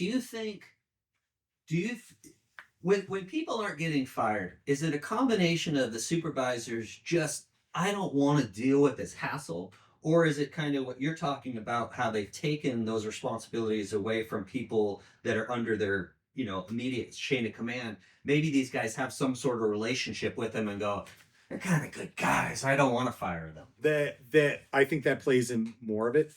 In 2 out of the 3, the first one is kind of a weird fluke situation. But in the other 2, it was those managers not wanting to be the bad guy. But again, I did this for 10 years. And for the most part, those SACs and those field office directors knew their people. They knew they were screw ups. They had no problem pulling the trigger on them. These are like 3 in 10 years is, I think, a pretty good ratio for all the ones I did have. It was pretty good. I would agree with you, but as you and I talked about, it's like, look, you're supposed to report things through your chain of command. And, I had some situations where guys should have been fired. And for laziness or no, this guy's a good guy or whatever else. And it's just like, you kind of diminish the whole process when you don't do what you should be doing. Yeah. As we were taught, the other one I talked to you, the field office director, this gal had come in and she had lied to us 3 different times. And because of the situation, and there was another agent involved that was a boyfriend, and he just like, she's a kind of a victim of circumstances, and and again, didn't fire and actually promoted her. The other one was a new SAC that came in. It was another abusive GOV thing. Again, the guy was using his car for everything but doing law enforcement work. And it was a new SAC, and this guy's wife had just died from long-term cancer. I mean, it was coming for a while. But when I talked to the SAC about it later, it's like it's my first week on the job. I'm going to fire the guy whose wife just died of cancer. He goes, what does that do for morale in the office and stuff? How does that make me look? I'm like, but that's your job. Yeah. That's your responsibility as a manager. Right. That's why you're getting paid what you are, and that's why you're getting in the position where you have to make. But I will say, for the most part, really good. Another really good case in Buffalo. Again, it was an ERO guy. He was going in a Home Depot, and he was filling up the orange carts, not the big ones. He was filling up 2 carts with the exact same stuff. Right? He'd ditch one at the back of the store, go pay for the other one, put it in his car, come back with the receipt, go get the other cart, go back to will call and say, hey, listen, I got all this stuff. I try to get it in my car. It won't fit. Can you guys hold it for me? And I'll come back on the weekend with a truck or something to get it. And they're like, look at the lid, everything. Yeah, sure. We'll hold on to it. Call 2 days later. Like, you know what? I really don't need that stuff. Can you reverse the charges on my credit card? Well, yeah, they think they've got the merchandise. Right. He's smart enough now to do it at the same Home Depot every time. Yeah. But there's a regional manager. So he hits like 4 or 5, but hits him a couple times a piece it was over $10,000. Wow. And he doesn't, local police go out and talk to him. So the regional guy puts everything together for the local cops. Local cops go out and talk to him, so he knows he's being questioned, but never says anything to the department. So this plays out for like a year and a half, um, and he tells them, gets an attorney, gets it knocked down to a misdemeanor, and at that point, he's actually convicted. Then he's got to go across the street because he's never in custody during any of this. He's got to actually go through the formal process of being photographed and fingerprinted and stuff. That's when he tells the agency, and we get it, and because we didn't know about it until then. Um, but the field office director did a great job on that. It's like, no, you absolutely hid this from us for a year and a half. You absolutely did this. There was no mistake in $10,000 worth of stuff. Whereas that field office, and again, I will say that like the Sacks and the Fods, they have a good idea who their people are. Yeah. And and the guy had like 19 and a half years on. And he's crap. and he's like, no, you're gone. Like, no, this is so like I said, for the most part, those were the Sacks and Fods that made those kind of decisions. They knew their people because it certainly wasn't a felony. So he was smart enough to get it off as a felony. Mm-hmm. He just delayed in telling. He'll say like, well, it really wasn't anything until I went to court. So, I mean, the field office director could have said, okay, 2 weeks. Right. But this, again, this was a really good guy. And he's like, no, he's like, you absolutely knew. You absolutely held this from us. You absolutely did it. And you're fired. Wow. So, like I said, for the most part, 3 times in 10 years, those are kind of anomalies. Yeah. But I say for the most part, they're good. Now that it's interesting now because I always did the investigative side, was never on the side of the discipline. To be on that side is also very interesting. Yeah. And going through all the things that the Sacks and the Fods have to do with Douglas factors and other things to make it legally sound to hand out formal discipline. Yeah. Huh. What's your connection to Elliot Ness? So in 2016, our office moved from a suburb out by O'Hare Airport to the U.S. Customs House in downtown Chicago. And we ended up there. Funny story. We did not want to leave where we were. We had very nice digs where we were up by the airport. But the government was like, they want you in government space. They don't want to be paying for rent. We looked at a couple different properties in Chicago. The Customs House was the best of the 3 or 4 that we could pick. And so we ended up on the 7th floor of the Customs House, which was built in 1932.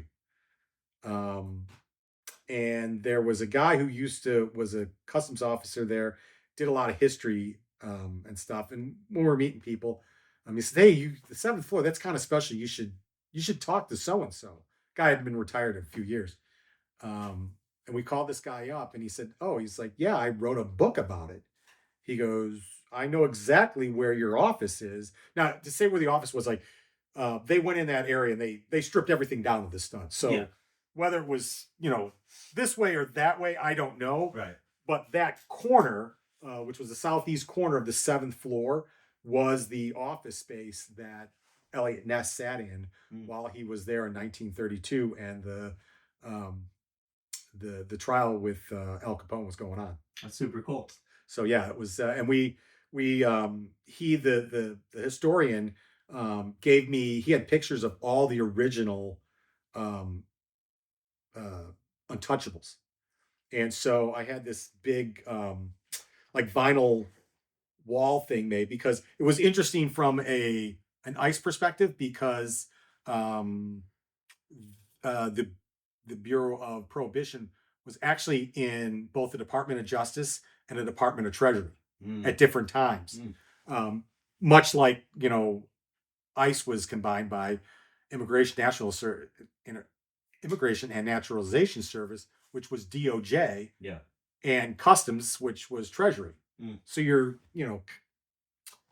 I guess I'm geeky that way. But we had this like big wall mural, and it said it's got the 2 badges, and it says the original Untouchables with like bullet holes in the Chicago Star. And around it we have the pictures of, in the center, Elliot Ness and all the 10 or 12 original untouchables Mhm. of that sat in that office space back in the 1930s. Yeah, that's super It cool. was. Okay, two last kind of topics I want to hit you on. One of the last, one of the last things you worked on, you were TD-wide headquarters in 2022. But you were the liaison for Customs and Border Protection. How? Give me your impression on this. How frustrating was it to be working on stuff having to do with the border, and it just seemed like a free for all that's been going on for the last couple of years? What from your standpoint? You're pretty high up at headquarters at that point. How are you dealing with that? So I was a liaison to the commissioner's office, um, but my kind of main responsibility was I was HSI's representative to the Southwest Border Coordination Center, Okay. which was an all of government, but mostly DHS response to the border. Right. And what was particularly frustrating to HSI is that we were getting pulled into down to the border monthly, like 200 agents across the U.S. monthly had to go down to the Southwest border and help CBP with their mission. And in fact, I remember the one of the higher ups he said he had told the secretary, "Yes, we'll be happy to help CBP do their job," because we were getting pulled down, and it became like temporary duty burnout because we had we were sending 8 to 10 guys every month down to the border. Chicago's got 200-ish agents, but we're going to run through agents pretty quick if you've got this constantly going on over a 2-year period. Right. And so it was frustrating from the point that like this was going on. There was no effort to stem the flow. And so it kind of looked like there was no sight and end, no end in sight to when this would ever end. You're high enough though. Are you dealing at all with my Arcus at the time? No. But what do you think is going on in their mind, Mayorkas's mind, the administration, where they're just, it's a free for all and they're just letting people come across? What's their rationale? I don't know. I mean, I know from my perspective, kind of in the middle. Mm-hmm. The people beneath me are all yelling at me like, how come no one is voicing our concerns, and this is a waste of our time? Because it's sometimes like all we're doing is like walking prisoners back and forth. Right. They're making peanut butter and jelly sandwiches. They're taking people to doctor's appointment. This is not 1811 work. Right. This is like, can't you hire contract personnel?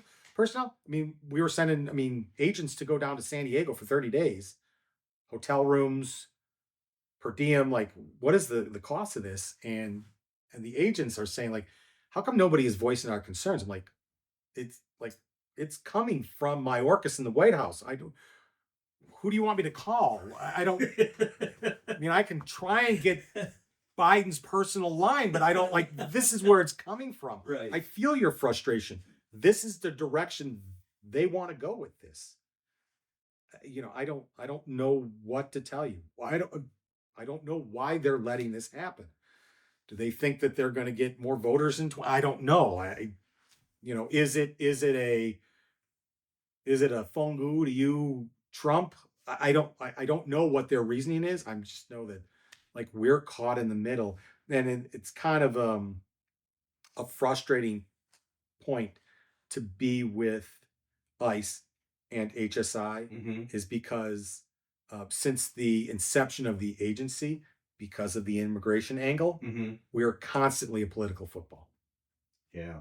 Constantly in the 20 years that ICE has existed, it's been a political football. I understand the political football part of it. I don't understand just flat out not enforcing the law. That's what I don't get.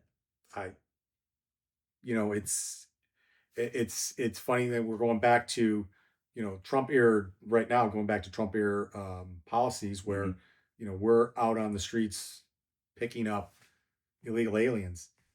And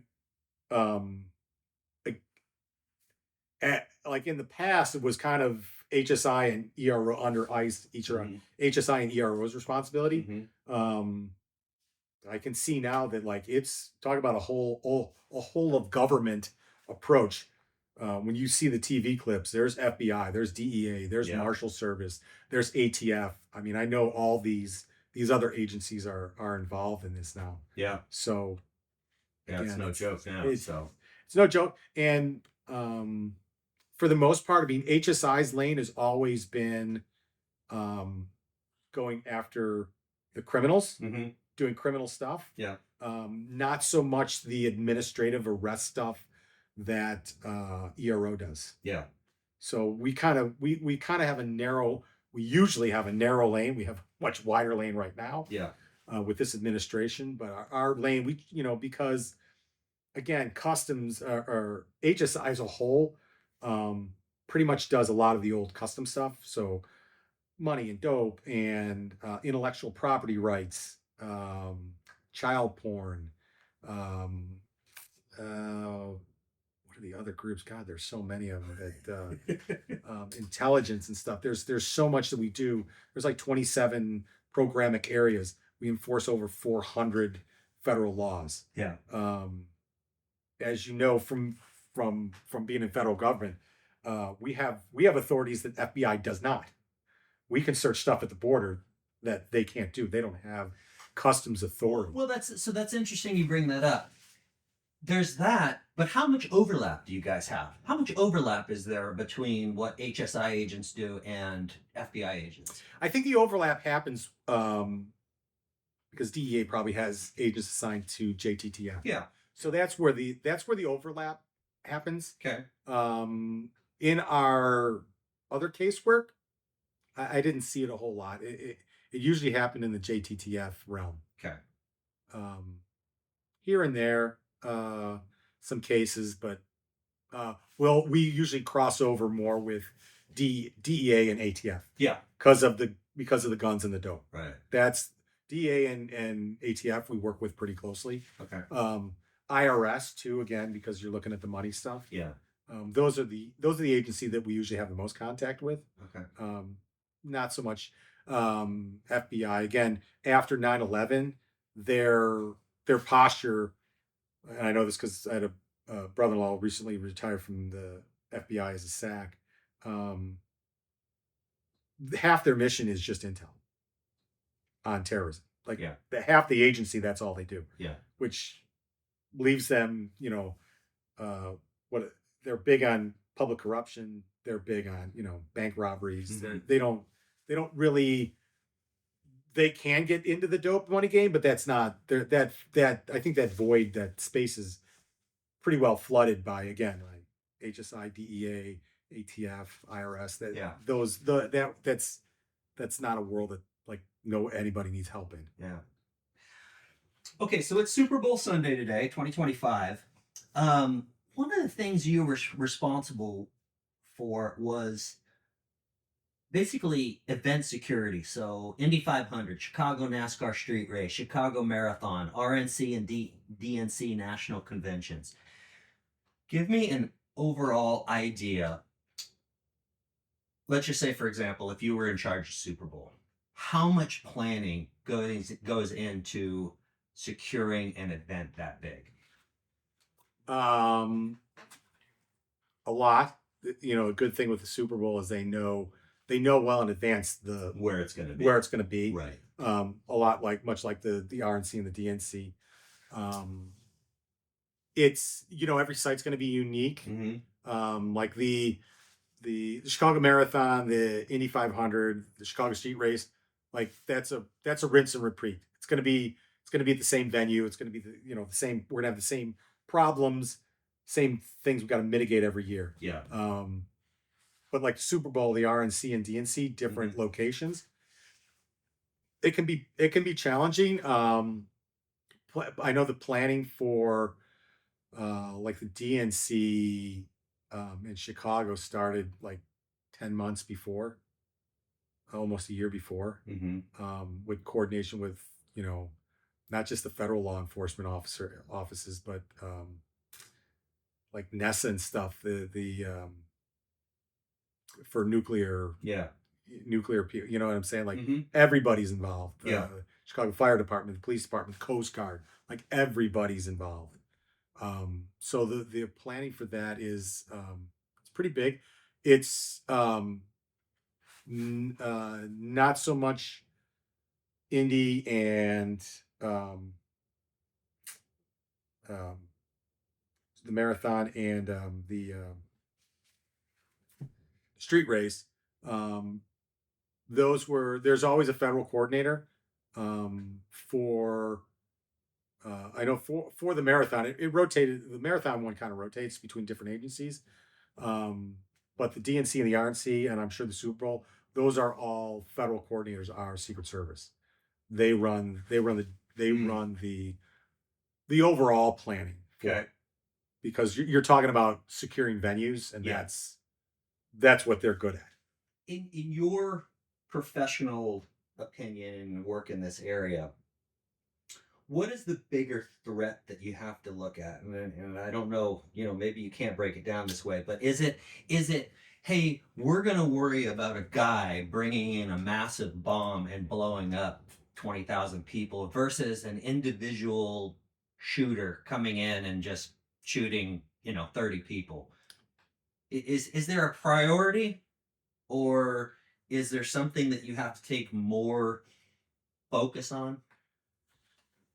So I think the ones I've seen and there's a layered approach to it. Mm-hmm. So again, when I say layered approach, I mean like cars are only going to be able to get so far. Okay. So if you're intent on bringing a truck bomb in, Mm-hmm. you're gonna engage in law enforcement way further out than an individual who's going to walk through a magnetometer. Okay. So it's a layered approach. Mm-hmm. They're good at all of them. Mm-hmm. I know probably for the Super Bowl, any vehicles getting into a certain area are all going to be screened. Yeah. I know we were for the RNC and the DNC when we wanted to get into a secure zone to park our cars. Mm-hmm. That was done blocks out before we could, and they would sweep the cars. They had bomb dogs. They would lift your trunk, or lift your hood, drop your trunk. They're going to search every part of that car. Yeah. You better have the right credential on the car Mm-hmm. to get the car there. And then, like I said, once you get in closer to the interior, you're talking to magnetometers and specific credentialing for specific areas. Yeah. So it's a layered approach. I don't know that. So there's not necessarily one priority or another. We're not looking for, hey, this is a massive bombing, and we're trying to cover everything. Correct. What do you think is more difficult to deal with? I gotta imagine it's the lone guy, right? It's the lone guys. I mean, and again, the Secret Service does a great job of profiling people. Mm-hmm.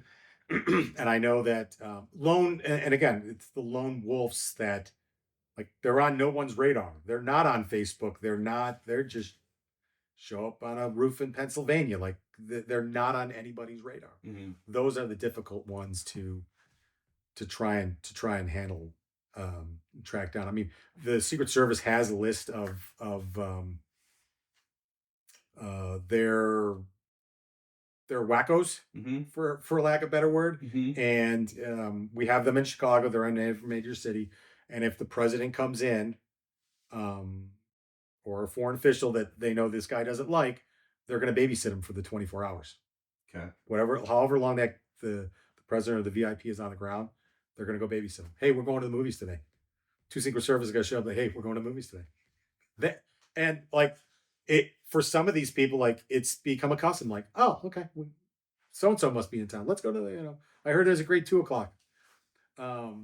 But yeah, again, if there's known stuff, they're pretty good. It's the unknown stuff. It's the ones that are on no one's radar. Those can be the most concerning. Okay, how about this? I wasn't going to go on. I don't want to go down a conspiracy hole with you, but I do want to ask you about this. Do you think it's odd that the shooter for Trump, there's been like no dissemination of information? It's like the guy's got no social media footprint at all. Well, what's the chance of that really being the case? What do you think's going on there? You know, who knows? I mean, I don't have a Facebook page. I mean, some people just don't have it. Yeah. It's more odd for younger people Mhm. because this is how they communicate, how Right. they get along. So the fact that he doesn't, that's probably a red flag. But how, how do you know? Yeah. You know what I'm saying? If they're not popping up, that's where they, you know, and a lot of the intel guys and stuff, that's what they're scrolling. They're scraping these media accounts and stuff and looking for certain things. But if he's not there, then how do you find the needle in the haystack Yeah. if it's not shining up somehow?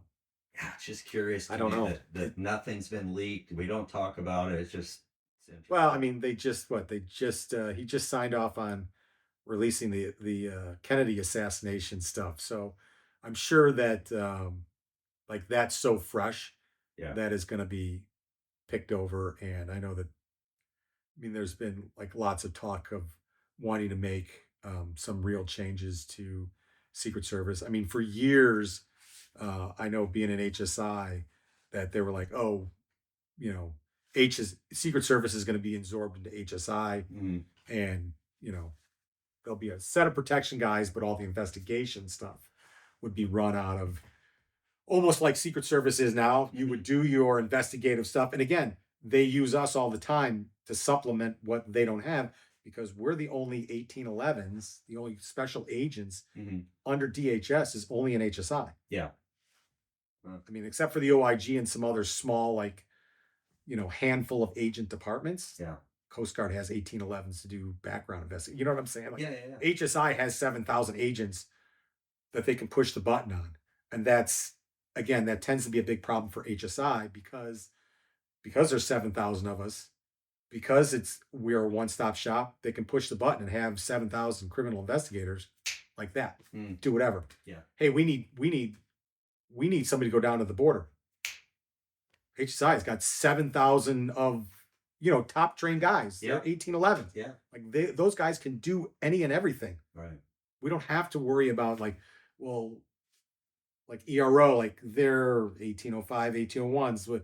Does that cross over with you would think with the immigration stuff that they'd be prime, but and they were sending that ERO was sending people down the border too. It wasn't just an HSI mission. It just kind of got in our craw a little bit more because like 1811's making peanut butter and jelly sandwiches and taking people to the hospital, Right. and walking them back and forth, between pods just seemed like it could be done by a contract Right. security business other than us. Yeah. But John, how did law enforcement affect your family? wow. I think that so my wife, the poor thing, when we first met, again, I was like substitute teaching. Her dad was a teacher for the Chicago Public Schools. I think she kind of thought like, oh, I got this nice little teacher guy. And then whammo. She did have two brothers with Chicago Police Department. One retired as a captain, one retired as a sergeant on the Mounted Patrol. So she had some kind of exposure to that right as we were started to date and stuff. I don't know that it's exactly what she signed up for, um, but overall, it's been good. I think the work is hard. She has been an incredible sounding board for me because I know that there are people that don't want to bring the job home. Yeah. I never felt that way. That's not how my mom and dad interact. My dad would always come home and tell stories and tell stories to us as a kid. So I'm sure my mom got different. She would tell us stories later of what my dad died a decade before my mom. She would tell us stories afterwards about what was really going on and things with him. But I always used her as a sounding board, and some of the goofy things that we did on the street, she'd be like, that's not normal. That's really not normal. Yeah. but no, supported me with everything we did, reluctantly at times, but I never had to, when I was throughout my career, throughout our marriage, like I never had to worry about whether what was going on the home front. She stopped working after we had our second son, Mhm. and um, and then we had the two other ones, the two younger ones, and um, whatever I was doing, I never had to worry about what was going on at home Yeah. because I knew she was always taking care of it, can handle it, and Yeah. always supported me. It was at the end of the block there was an incident. I was a cop. Um, Dad and the son got in a beef with the dad and shot the dad, killed him. And I was with the Secret Service. I was in Billings, Montana, and I remember her calling me. So my kids were young. This kid was a little bit older, a couple years older than mine. But when the kids were all out running, playing tag or whatever, my kids were right in the mix. And again, the neighborhood being the neighborhood, like it's a lot of cops. Like the kid knows where the guns are. And she called me and said, little Johnny just shot and killed his dad at the end of the block. I'm like, well, where's little Johnny? I'm like, well, they don't know where he is. I'm like, well, lock the doors and go get a gun. And I remember calling one of my uh, Secret Service agent buddies who she lived not too far from here. I was like, go over to my house. I said, I want you to find my wife and my 4 kids, and they better not have any holes in them that God didn't give them. And sure enough, she's like, and got through police tape and was here. And the kid never left the house; was never a threat. Um, but yeah, no, if I think my kids, and who none of which have any interest in law enforcement, um, but I think they understood how much it meant to me, Mm-hmm. and that I love my job. And I've seen these studies, and they said like um, if the parent's not home, it's not as big a deal if the kid understands that what the parent is doing is meaningful and purposeful and they enjoy. So I never got the sense like, and I got lucky in that the 10 years I was in OPR was a really good family time. So when I was a group supervisor over the money group, that was almost as bad as being the Secret Service because we're out doing surveillances and I'm down in Mexico dealing with informants and back and forth and working funky hours. Um, but OPR was really good because it's really kind of a 9 to 5 job. Mm-hmm. And I was the ASAC, so I'm the second line supervisor. So if something bad does happen, I got 3 first line supervisors that can, handle the immediate stuff. So that 10 years was really good. Like I didn't miss a football game, a wrestling match, school recital, nothing in that time frame. Yeah. So that was a really good kind of break in my career for that kind of stuff. But no, I think the kids they all understood what I did and appreciated it. There was never any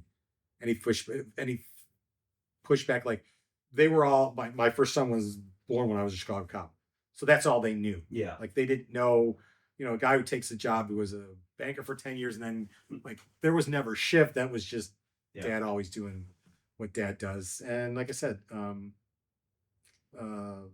my wife has been fantastic through it. Like there's been a lot of, I said the Secret Service time was particularly grueling, especially when the kids were so young. Mm-hmm. But no, I think it's had a good impact on the family.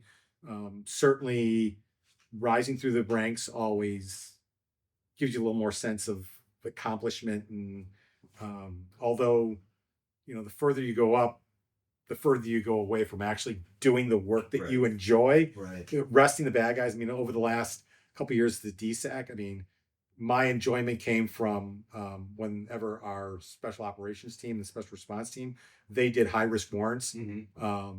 As the DSAC, I would go out and be the responsible official. If something were to go down, Mm-hmm. it's easier for me to be there as opposed to get out there. Yeah. So I would go out and play with those guys. And, I always told this guy, like, I'm not here to micromanage how you guys do your thing. You guys train and do whatever you got to do. I'm here if something goes bad. If something goes bad, I want to be here right away so we can start fixing problems from the ground level. Yeah. and they always seemed to. It was never like, oh, look who showed up. At least they never told me that, but it was that was like where my enjoyment came from last year. Yeah. A couple of years is being involved in those things. Last question for you. Can you look back on when you started your law enforcement career to now, because you just retired? How did being in law enforcement affect the way that you see people in society? So interesting question. I am one of the things that I think was a good thing in leaving the Chicago Police Department and going into federal law enforcement is, and I see this in my many of my friends who were Chicago cops their entire career, and my dad, dealing with it every day in that sense, really makes you like horribly jaded. Mm. And I was when I was a Chicago cop. Everybody was a bad guy. I mean, my radar was 24/7. As you know, from being in federal law enforcement, it's not so much hands-on street work. When I say that, like you're not going to calls, you're not grabbing people off the street corner, you're not you're not pulling over people on traffic. It's more targeted, it's more specific to an investigation. So yeah, I mean, I definitely, I mean, I know where the front door and the back door is, and you know, it's a little tougher today than it was back when I started because more and more people just look like a freak show. So it's hard to gauge like, is this a good freak show or a bad freak show? I mean, back then, like, oh, this is radar's going up on this guy. It's hard to tell. It gets harder to tell these days. But I'm not as jaded. Moving away from Chicago Police Department was a good thing because again I was, and again I saw what the job being on the job that long in Chicago did to my dad. Again, horribly, especially working at homicide. Like he saw everybody on their worst day. Yeah. And again, love the guy. Had more, as he retired and I came on the job. Again, early on, growing up, again, these guys were my heroes. Loved them all. But my dad was like, I always thought he was a little nuts, right? Until you walk a mile in his shoes and see what he would deal with. I'm like, well, he's the most sane guy I know. Like, I know why he says and does the things and his attitudes. I know where they come from now and more so in Chicago than Dallas. Again, Chicago policing was a bit different than down in Dallas, just because of the environment. Yeah. But yeah, no, I do look at people different. Not as jaded as I used to, thankfully. Every once in a while I try to see the good in things. But again, I think in a healthy way. I think, it's these, it's particularly here in Chicago, like you'll see these people that get robbed and stuff like, oh, they just walked up on me. Like, how did they just walk up on you? Like, were you not looking around? It's 2:00 in the morning. Why are you not like, oh, these guys just ran it? Like, things don't, that's the other thing you kind of learn from law enforcement. There's no randomness. Like, people do things on purpose. And from my OPR days, best predictor of future behavior is past behavior. Yeah. So there were times in OPR like just can't prove that the guy did it. I know he did it, but we can't prove it. But I go like, here's a good thing. He'll be back. And sure enough, 9 times out of 10, we had frequent flyers or repeat customers in OPR. Like, okay, well, go figure. This one's back again. Yeah. Thanks, John. Really appreciate the interview. Niles, I appreciate your time. Thanks. Take care. All right.